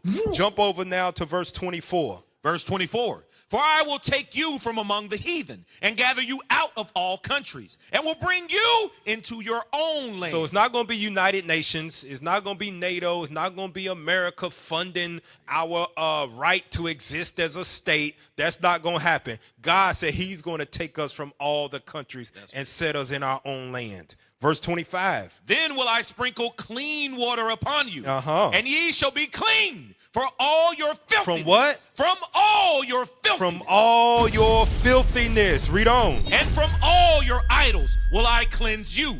A new heart also will I give you, and a new spirit will I put within you. And I will take away the stony heart out of your flesh, and I will give you a heart of flesh. And I will put my spirit within you, and cause you to walk in my statutes. And ye shall keep my judgments and do them. And ye shall dwell in the land that I gave to your fathers. And I will be your God, and you shall be my people. And ye shall be my people, and I will be your God. Now you understand. God ain't trying to destroy you. All of us go through it because he's trying to make us ready to be able to inherit the land, the promised land that was always given to our forefathers and that we had at one point. But the only way that he can get that out of us, he got to take us through some stuff. He got to. Give me that now. Go back to Ecclesiastes. He got to take us through some stuff to rid us of that filthiness that's in all of our souls. It's on all of our spirits. And some brothers are still battling it now. Some sisters are still battling it now with the porn and the fornication and the drunkenness. That's the filthiness that's in our soul. And God said, I got to get it out. I got to put you through some things because of this. Ecclesiastes chapter 7. And I want you to read verse 3. The book of Ecclesiastes, chapter 7 and verse 3. Sorrow is better than laughter, For by the sadness of the countenance, the heart is made better. That's why God got to put us through some sorrow, because if it was up to us, where would we stay at? Jump up to verse 2. Verse 2. It is better to go to the house of mourning than to go to the house of feasting, for that is the end of all men. If it wasn't for God putting us through some sorrow, we'll stay in the house of feasting. We will stay there. We will never come out of it. Oh, man, this is the kingdom. Man, I'm trying to stay here. I ain't never leaving this thing. And then you will still be full of the filthiness. And when the time that you should inherit the kingdom come, oh, no, you can't come here. You didn't go through the things I needed you to go through to get that filthiness out of you. Go ahead, Cap. Play the video I sent y'all, IT. Play the video. Cap, you in the spirit. Hey, this class is fire. This class is fire. All praises. And you know we're gonna back it up with somebody that y'all all respect. This brother, he's saying the same thing what Cap is bringing out of the scriptures. Y'all got it? All right. Men who have been through a lot of pain are very kind. I would argue that when I see a man who's been through a lot of shit, it makes you kinder. You don't want it be put on anyone else. The biggest gangsters and killers and evil people sometimes can be the kindest. When women go through a lot of pain, they grow bitter and evil and mean. They don't grow kind. Men grow kind from pain. I think that the worst men on earth are the ones who haven't had enough pain. Those are the arrogant pieces of shit people. You're supposed to suffer as a man. You're born to suffer, which ties back into my whole crypto project. You're not supposed to get rich off a fucking stupid meme coin like that without doing any work. You're supposed to suffer. The whole reason God put men on this planet is to fucking suffer. And the best men are the ones who suffered the most. I wouldn't be top G if I didn't suffer more than anyone else. You're a better man than everyone else if your life was a fucking mess and it was a hardship. Because you're not what happens to you, you are how you react to it. And the best men on earth are men who have had their parents die, their best friends betray them, their girl betray them, thrown in jail, their money stolen, stabbed, robbed. And every time something happened to them, they sat there and they looked in the mirror and said, what can I learn from this? How can I stop this happening? Those are the best men. Those are the men respect. Those are the men women want. Why do women love scars? Look, they tried to kill him and they can't. That's why I want him. The best men suffered. You find a man who's never been through suffering, and nobody gives a shit about him. Men don't like him, and women don't like him. So, Cap, they go 100% with what you bringing out. You in the spirit, Cap. Heavy! Man, that's a heavy video. Make sure I get that, man. Heavy. Woo. Everybody's saying fire in the chat, man. That's a hell of a video. All praises. Give me that in Job chapter 33. Job chapter 33, and I want you to read 14 on down. Watch this. The book of Job, chapter 33 and verse 14. For God speaketh once, yea, twice, yet man perceiveth it not. In a dream, in a vision of the night, when deep sleep falleth upon men, and slumberings upon the bed. Then he openeth the ears of men, and sealeth their instruction, that he may withdraw man from his purpose, and hide pride from man. Now, sometimes we are rebellious to God and don't want to hear him or don't listen to him trying to seal the instructions while we are in our comfort of sleep. Some of us are rebellious to the voice of God when he's implanting those instructions in a dream or a vision. Or you may not understand it. It could be either or, right? Because some of us have dreams and we can't interpret dreams. We don't have that spirit, but that's God speaking to us, right? Jump over now to Job 36. One thing God gonna do is, if you chosen, he's gonna make sure he get them that filthiness and those impurities up out of you, one way or another. 36:15. The book of Job, chapter 36 and verse 15. He delivereth the poor in his affliction, and openeth their ears in oppression. So if you don't want to listen to him in the dream and in the vision, God said, I got judgment for you to go through. I'm going to open up your ears. You're going to learn what I need you to learn. That's right. Because when he created your soul in the heavens, he said, you're going to be back with me one day again. And we might be rebellious in this flesh and love it so much that we won't hear God. So God said, you know what? I'm going to put you through some oppression. You're going to have some hard times. You're going to have some pain in your life like we watched in that video, because you're going to be better. I'm going to make you better. Whether you like it or not, you're going to come under the bond of the covenant. Thus saith the Lord. Give me that Job 5 and 17.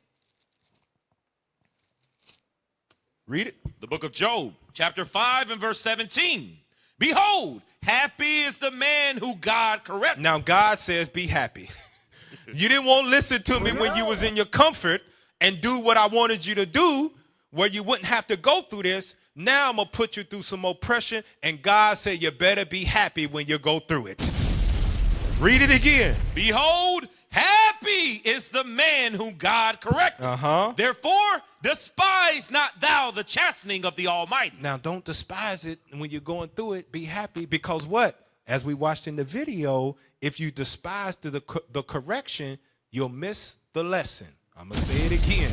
If you despise the correction, you'll miss the lesson.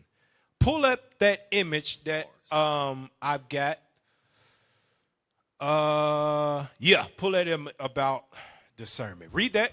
Discernment is also being able to spot when your own spirit is off and needs correction. Read that one more again for the people. Discernment is also being able to spot when your own spirit is off and needs correction. You got to be able to discern that so you don't miss the lesson in the correction. You got to have some discernment of when we start going through tough times and hard times and brothers is getting on you and the correction is coming all the time, every other week, and you're in a low place, you're losing this, you're losing that. You got to sit back and discern. Okay, all right, God's trying to teach me something. My spirit is off. Give me that in Proverbs chapter 3. Watch this. Proverbs chapter 3, and I want you to read verse 11. The book of Proverbs, chapter 3 and verse 11. My son, despise not the chastening of the Lord, neither be weary of his correction. And that's easier said than done. It's easy to read the words, but you got to go through it because you don't know how long that correction is going to last. It can weigh on you. Damn. But God still says, my son, don't despise it. Keep reading, verse 12. For whom the Lord loveth, he correcteth. Because he loves you. That's why he's sending the correction your way. You just need to have the discernment to know that it's coming because God loves you. He ain't trying to destroy you. No, he's not trying to do that. He loves you. Now watch this. Read verse 12 again. For whom the Lord loveth, he correcteth. Even as a father,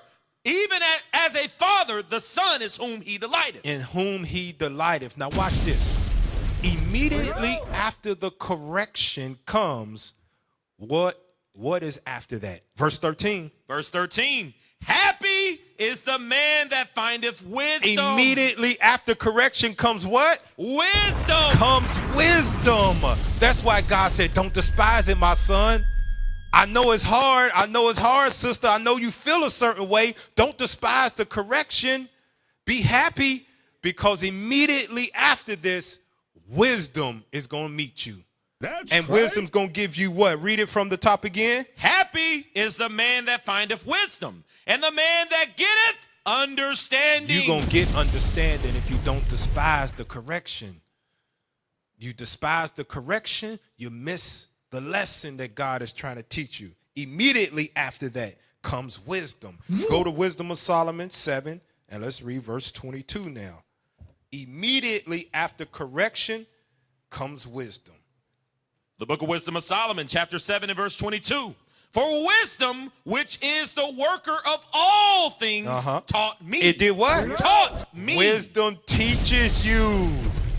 Wisdom's going to teach you. So when that trouble or that time of turmoil, that travail comes again, because there's more filthiness in your soul and in your flesh that needs to come out, wisdom had already taught you how to handle it when it comes again. Message.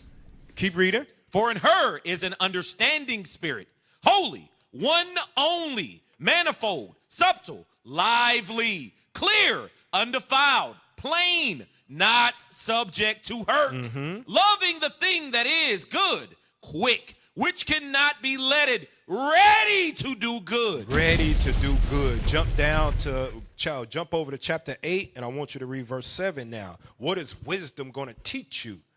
Wisdom of Solomon, chapter 8 and verse 7. And if a man love righteousness, her labors are virtues. For she teacheth temperance. She teaches what? Temperance and prudence, justice and fortitude. which are such things as men can have nothing more profitable in their life. If a man desire much experience, she knoweth things of old, and conjureth upright what is to come. She knoweth the subtleties of speeches, and can expound dark sentences. She foreseeth signs and wonders, and the events of seasons and times. Therefore, I purpose to take her to me, to live with me, knowing that she would be a counselor of good things, and a comfort in cares and grief. Sometimes God can only teach you stuff when you go through grief. Wisdom can only reveal itself to you when you're at your lowest point, when you feel like giving up, when everything is unraveling around you. Your kids don't believe, your husband don't believe, your wife don't believe, you're losing the job, your tire is flat, you done lost a family member, you had a miscarriage, whatever it may be. Some things wisdom can only reveal to itself, or reveal to you in grief. You won't learn it in the house of mirth, in the house of laughter. God said, I got to put you through this so wisdom can reveal this to you. Give me that in Ecclesiastes 7 and verse 14. Well, as a matter of fact, read that one more again, man. I like that, verse 9. Sorry, sir. Verse in 8, Wisdom of Solomon 8 and 9. Yes, sir. The book of Wisdom of Solomon, chapter 8 and verse 9.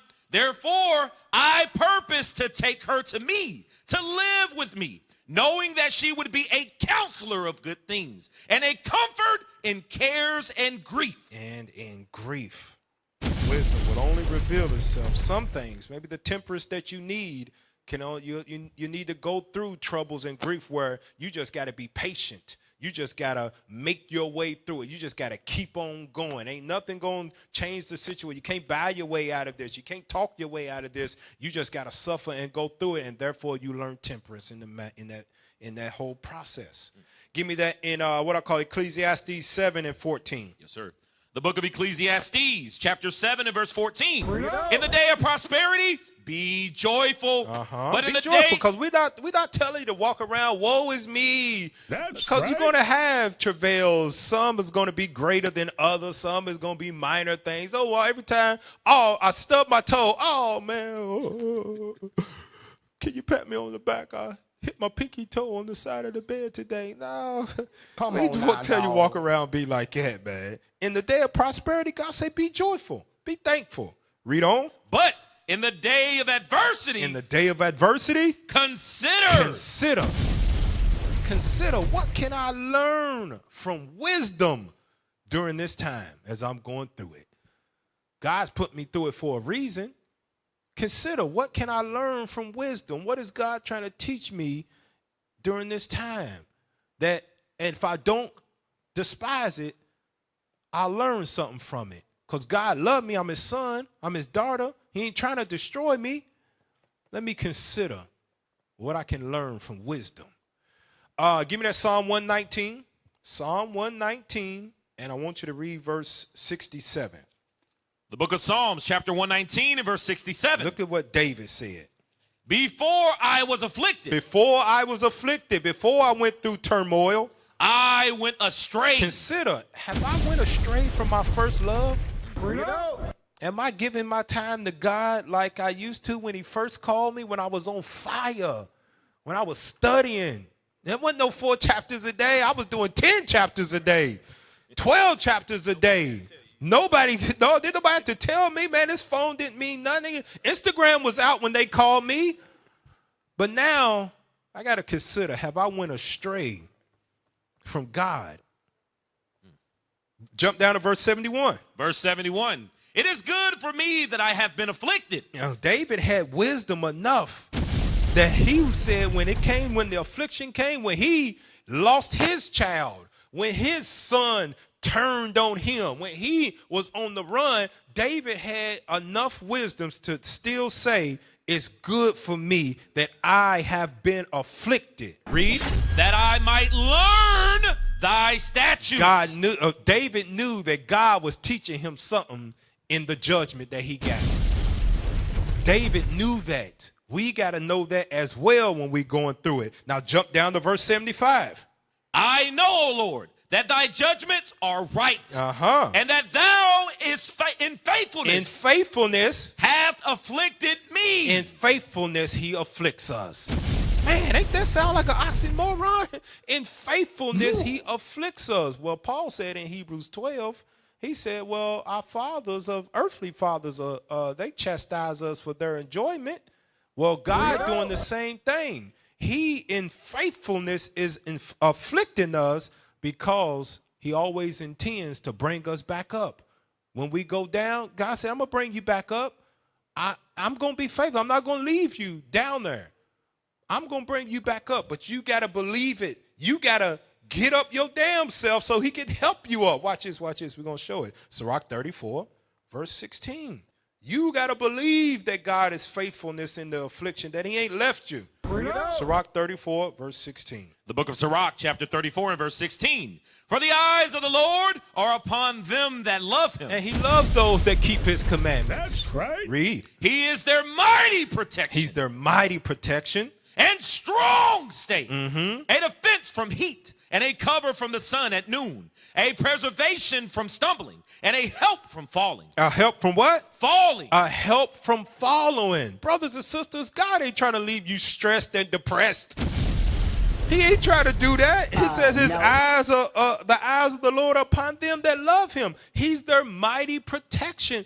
A help from falling. He ain't trying to leave you stressed and depressed, brothers. Get that thought out of your mind. Satan implanted that and wants to keep it there so you'll in your pride, you'll stray from God and then you'll cleave unto Satan and his ways. That's what he wants. Give me that in Psalms 118. Did I read verse 17 in that verse? No, sir. Go ahead, read it. Verse 17. He raiseth up the soul. He does what? Raiseth up the soul. He raises up the soul. And lighteneth the eyes. And lighteneth the eyes. He giveth health, life, and blessings. He raises up the soul from the, what did call it in Samuel? From the dunghill. God raised us up from the dunghill that we in spiritually. Watch this, Psalm 118. What got to happen? What happens for him to raise us up? Because he said he's a help from falling. Yeah, he is. Psalm 118. And read verse 5 and 6. The book of Psalms, chapter 118 and verse 5.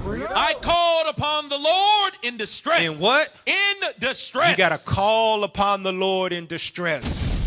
Sometimes when we get down, man, we close the Bible and we go look for solutions somewhere else.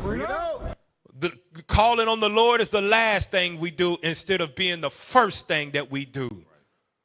Read that again. I called upon the Lord in distress.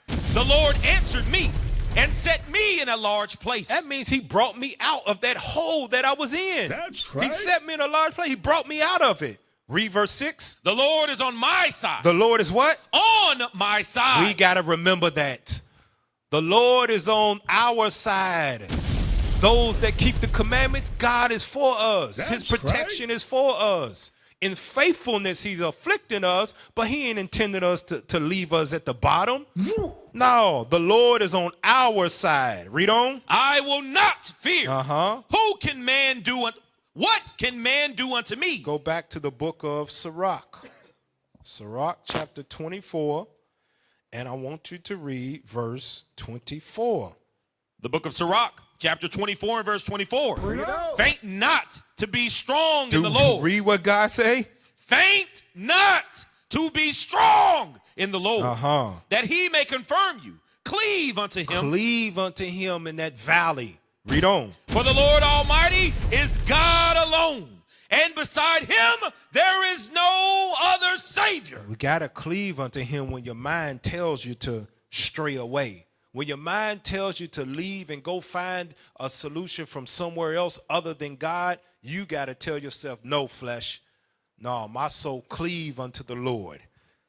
I'm strong in the Lord. Now give me that Psalm 118, verse 18, back in Psalms. Psalm 118, verse 18. Look what David said. The book of Psalms, chapter 118 and verse 18. The Lord have chastened me sore. He did what? Chastened me sore. The Lord chastens some of us sore. And the Lord chastens some of us more often than others. The Lord has chastened me sore. Read on. But he have not given me over unto death. God ain't gave up on you. So why have you given up on yourself? Read that again. The Lord hath chastened me sore. Even though you catching hell, read. But he hath not given me over unto death. That means God ain't gave up on you. God wants to see you come up out of that depression, come up out of that drunkenness, out of that misery, out of that self-pity. God want to see you fight your way up out of that. He ain't gave up on you. Don't give up on yourself. Give me that image of Bishop. Bishop be having some fire quotes, man. That's right. Pull that image up or that quote of Bishop. Go ahead. Read that for me. We aren't chosen when we go in the fire. Uh-huh. We are chosen when we go through the fire. When we go through it. That's how you know that you being when you're on your way to being chosen is when you going through that affliction. And God says you chosen. You just got to endure and make it through, because he ain't gave up on you and plagued you with death. He ain't gave. He wants you to call on him. He wants you to cleave unto him, because he wants us to understand he is our power, and without him we are nothing. He is the branch, and without him we can do nothing. Give me that in Ecclesiastes chapter 9 now. Ecclesiastes chapter 9, and I want you to read verse 4. The book of Ecclesiastes chapter 9 and verse 4. For to him that is joined to all the living, there is hope. There is hope. As long as you are living, as long as you keeping the commandments of God and the faith in Christ, God said it's hope for you. It's hope, brothers and sisters. Read on. For a living dog is better than a dead lion. Now give me Job chapter 5. It's hope for you. Job chapter 5, and I want you to read verse 8 on down. The book of Job, chapter 5 and verse 8. I will seek unto God, and unto God would I commit my cause. You got to do that because all of us are going through the vicissitudes of life. You got to commit your cause unto God. Seek unto him. Read on. Which doeth great things, and unsearchable marvelous.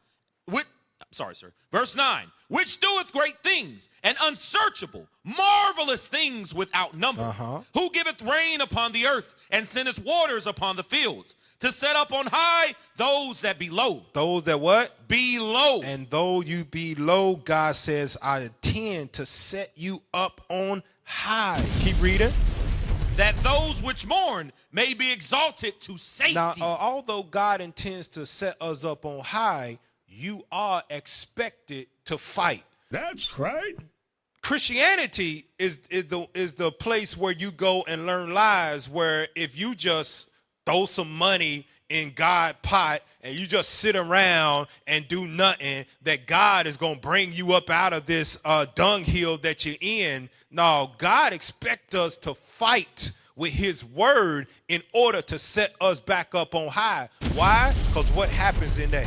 Give me Romans chapter 12. I didn't have it, but it just popped in my mind. Romans chapter 12, and I want you to read verse 2. The book of Romans, chapter 12 and verse 2. This is why you expected to fight. Read. And be not conformed to this world, but be ye transformed by the renewing of your mind. This is why you got to fight. Read. That ye may prove what is that good and acceptable and perfect will of God. That's why you expected to fight.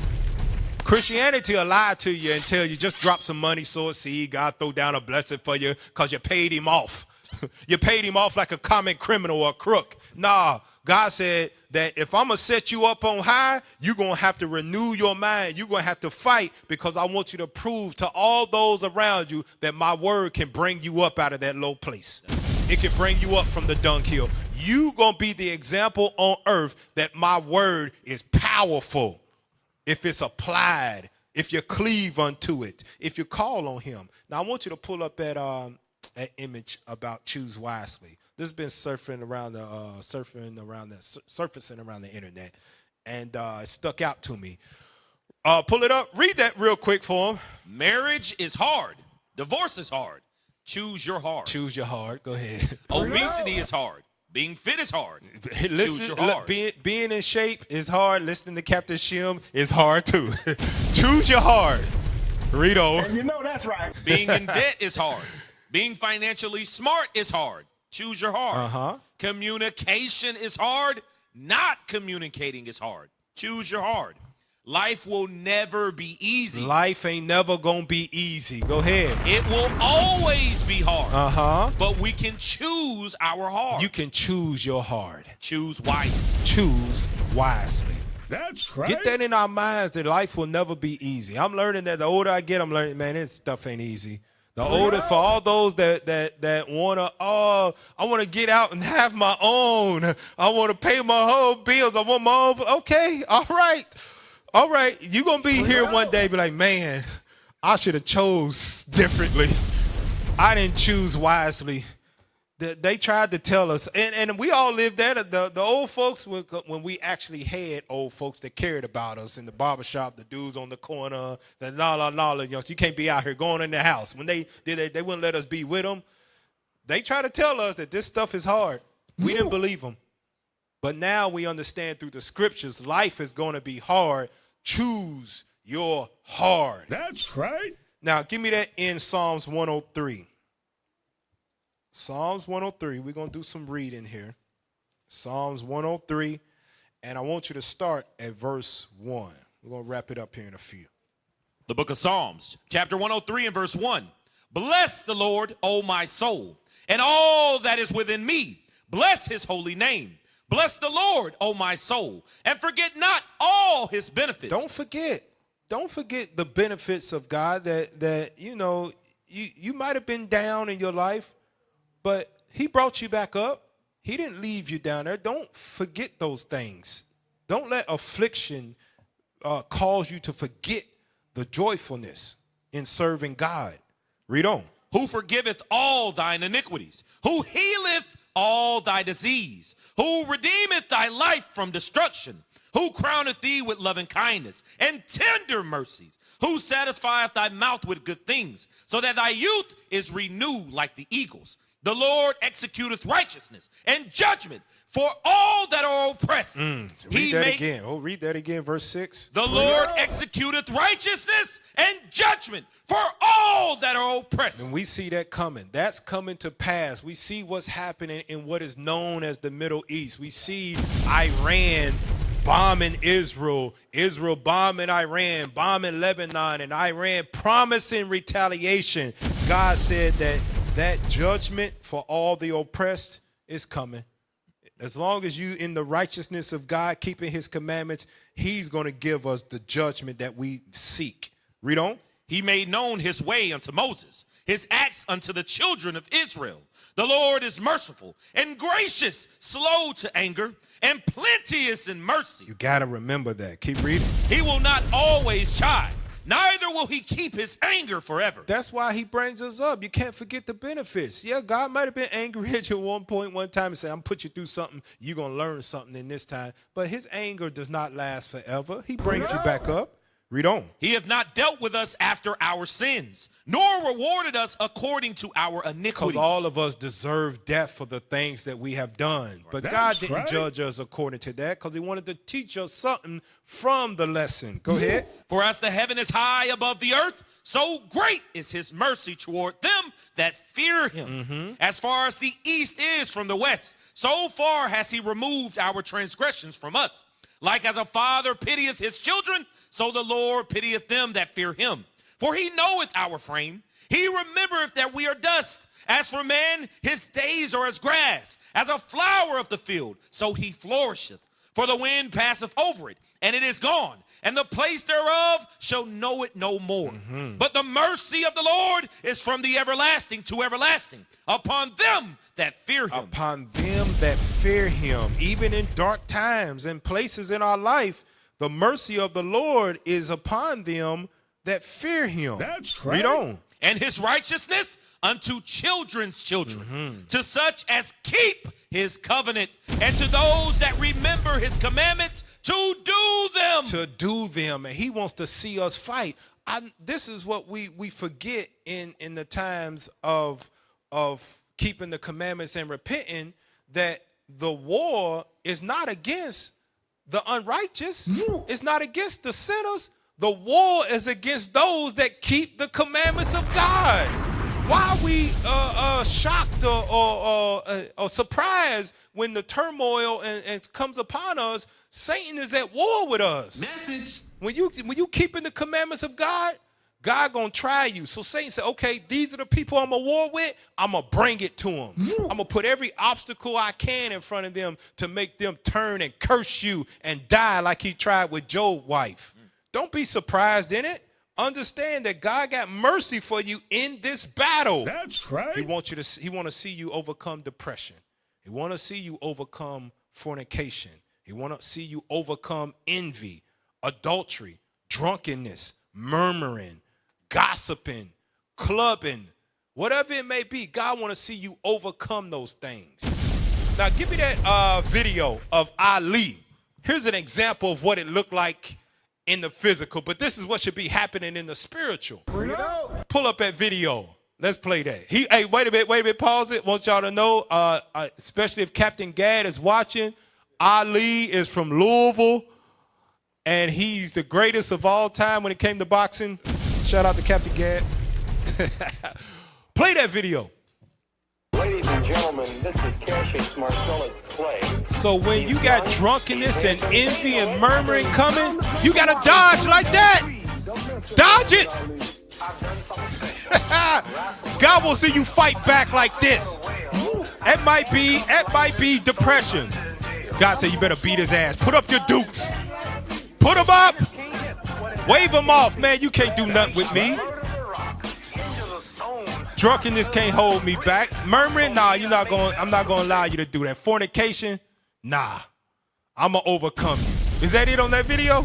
Play it one more again for Captain Gad. Ladies and gentlemen, this is Cassius Marcellus. That's how it's supposed to look in the spirit world. Dodge all those sins that come at you, man.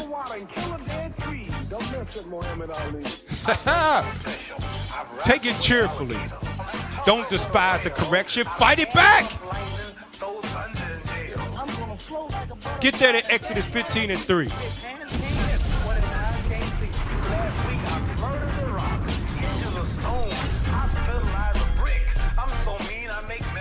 Ali said, I'm so mean, I make medicine 6. Read that at Exodus 15:3.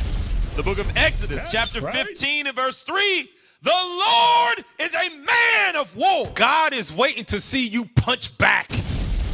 Put up your damn hands. Lift up them feeble hands and them weak knees. God says, steady yourself and punch it back. This is war. Satan threw it at you. Yeah, I might have tried you and put you through it. God said, put your dukes up. I want to see you fight back. Like every father with his son, what'd he do? He teach him how to fight. Put your hands up, boy. Got to protect your face like this. I want like this. Watch out. You got to dodge too. When it come at you, you got to make sure you dodge before it hit you. Don't let him hit you in your nose, son. That's hurt, boy. I tell you. Don't let him punch. You got to dodge. Roll with the punches. God want to see you fight. Now, when you fighting too, give me that next video. This is what you do at the end. And when you keep on fighting, you might defeat it. It might go away for a moment. It's gonna come back. This is what you got to say to it. Pull up that video. Sound. Well, I don't know what you're talking about. You do? I was 6 years old. Now you just listen. No, you listen to me. No, I think you done forgot. Pause it real quick. Now, the reason I'm gonna pull up this video, because remember we spoke about earlier that some of us let affliction of an hour turn into a day, into a month, into years, into a lifetime. This movie, Antoine Fisher, it happened to him at 6 years old. And when you watch the movie, he let it drag on in his life, and it was disrupting everything in his life to where he was low as a criminal, lost his friend. All of this stuff stemmed from when he was 6 years old. He was still holding on to it, but when he finally overcame it, he looked it back in the face and said what to it? Hit play. God, I said listen to me. This is my time. You understand me? It don't matter what you tried to do. You couldn't destroy me. I'm still standing. I'm still strong. and I always will be. That's it. Tell Satan, I'm still standing.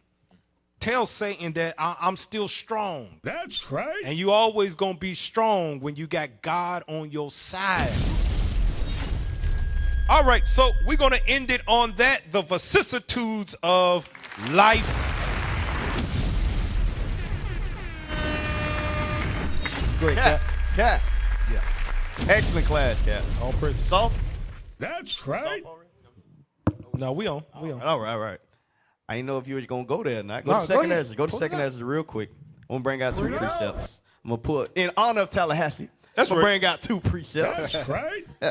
Let's go to second Ezra. Second Ezra, what that 7? Second Ezra 7 in verse 18. Excellent class. Excellent class. That's right. Second Ezra 7 and 18. So what Cap just went through, all the stuff we're going to go through, a lot of times we want to pull back as if when we go back to the world, everything's going to be good. That now I ain't in the truth. Hey, I'm going to give up my ring. I'm going to divorce my husband. I'm going to do this. Now I'm going to go back to the world. I'm going to go to Christmas, Thanksgiving, as if that is going to relieve all the problems that you had. Wow. Watch what God says about that. Read that. The book of 2nd Ezra, chapter 7 and verse 18. Uh-huh. Nevertheless, the righteous shall suffer straight things. The righteous are going to suffer the straight things. What are those straight things? You're going to lose your job. You're going to go through problems with your spouse. You're going to go through problems on the job. You're going to go through depression. You're going to go through the vicissitudes of life. That's what the Bible's telling you. Read. And hope for why. But you're hoping for the wide. At the end of the day, you got something that's going to last forever for your pain. For all the things that you're going through, you're going to be rewarded at levels never seen before. Read. For they that have done wickedly have suffered the straight things. Now, at the same point, those that are in the world that's celebrating Christmas, that's celebrating Thanksgiving, that's going to the club, they suffering the same exact things. Y'all think it's only Israelites that suffer from depression? That deal with things mentally? No. Everybody's dealing with the same things. Read.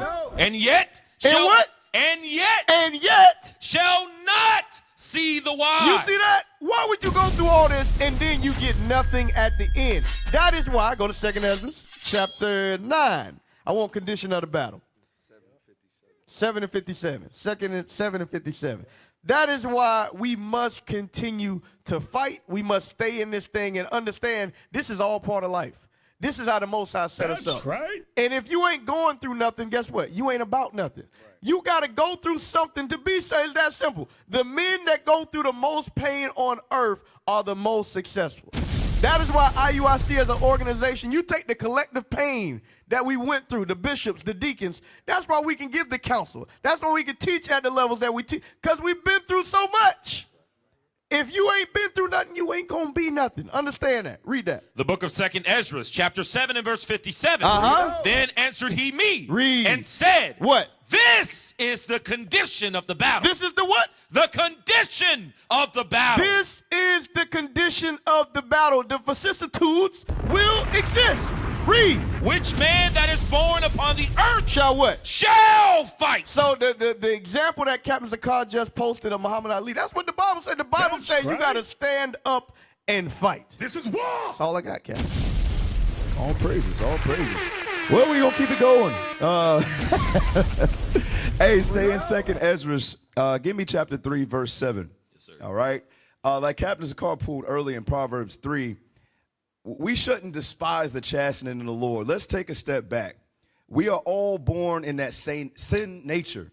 All right? We're all born in that sin nature. And we all know if we don't go through anything, if we're not checked, if we're not chastised, we know that we will not willingly serve the Lord. We have to understand that first and foremost. Read that verse. Watch this. The book of 2nd Ezra, chapter 3 and verse 7. Come on. And unto him thou gavest commandment to love thy ways. So unto the first man, the forefather, Adam, all right, he gave him commandment to love thy way.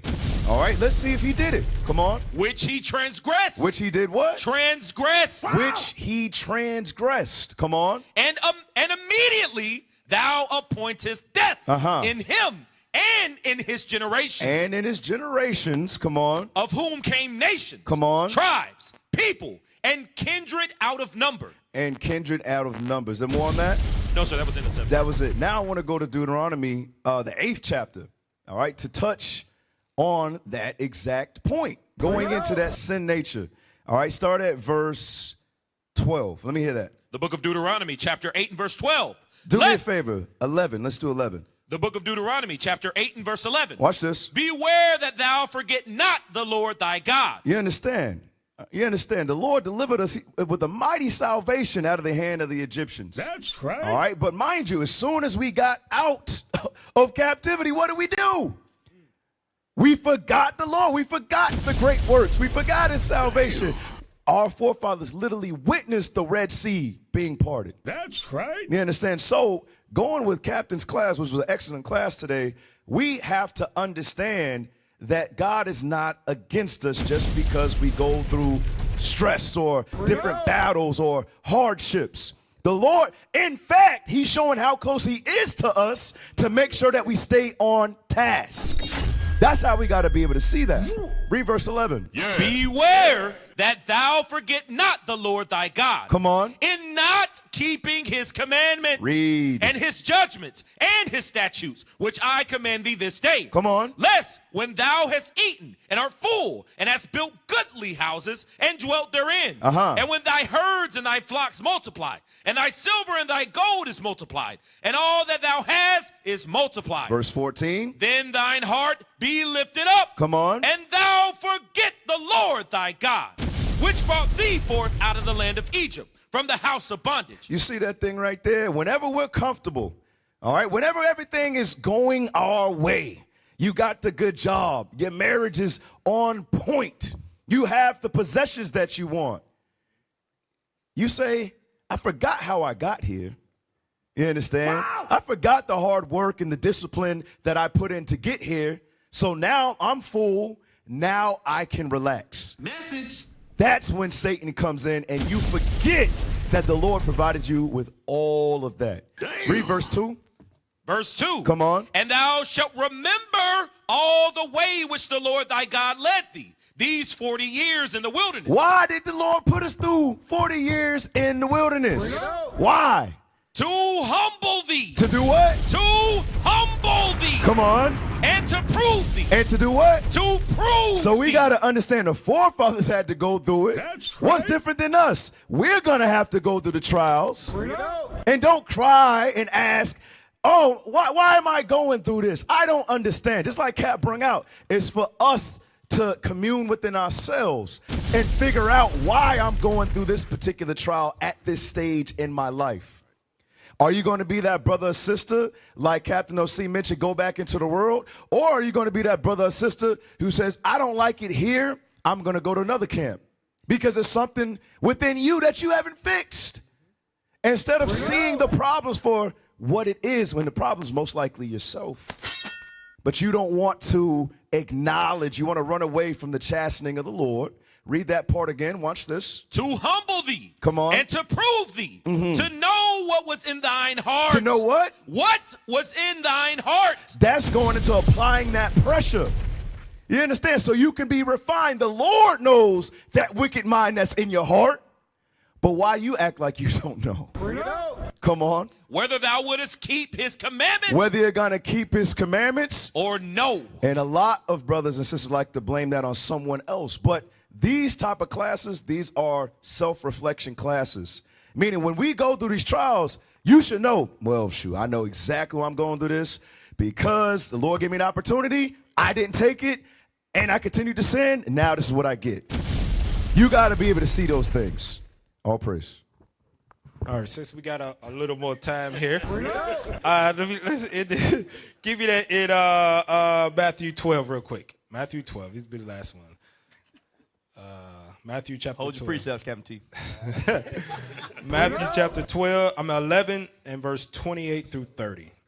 Matthew 11, 28 through 30. The book of Matthew, chapter 11 and verse 28. Come unto me, all ye that labor and are heavy laden, and I will give you rest. Take my yoke upon you and learn of me, for I am meek and lowly in heart, and ye shall find rest unto your souls. For my yoke is easy, and my burden is light. That's it on that? Yes, sir. Okay, so Christ is telling us, you know, going through the things that we go through in this life, he said, come unto him, because his yoke is easy, his burden light. He'll give rest unto your soul, because a lot of us have troubled souls from the thoughts that's been in our mind. Now go to Hebrews chapter 2. Hebrews chapter 2, and I want you to read verse 16 down to 18. We'll end it on this. The book of Hebrews, chapter 2 and verse 16. For verily, he took not on him the nature of angels, but he took on him the seed of Abraham. Made in the flesh, right? His father was Joseph. Go ahead. Wherefore, in all things it behooves him to be made like unto his brethren, that he might be a merciful. A what? A merciful and faithful high priest in things pertaining to God, to make reconciliation for the sins of the people. Now watch this, verse 18. For in that he himself have suffered being tempted. Christ went through that same turmoil that we went through mentally. And we read the scriptures. He left us a detailed notebook, a diary of how he overcame those things. Fasting and praying and calling upon God. He went through those same troubles. And think about this. It's the same people. It's the Romans is just on the other side of the earth calling themselves Americans. They had the same filthiness, the same temptations all throughout Judea and all throughout Rome, wherever we were scattered. Those same temptations was in front of Christ like they was us, and he could have let those things seep into his soul and destroy him. But he suffered being tempted. Read on. He is able to succor them that are tempted. If you call upon him, if you take his yoke upon you, because he's meek and he'll give you rest unto your souls.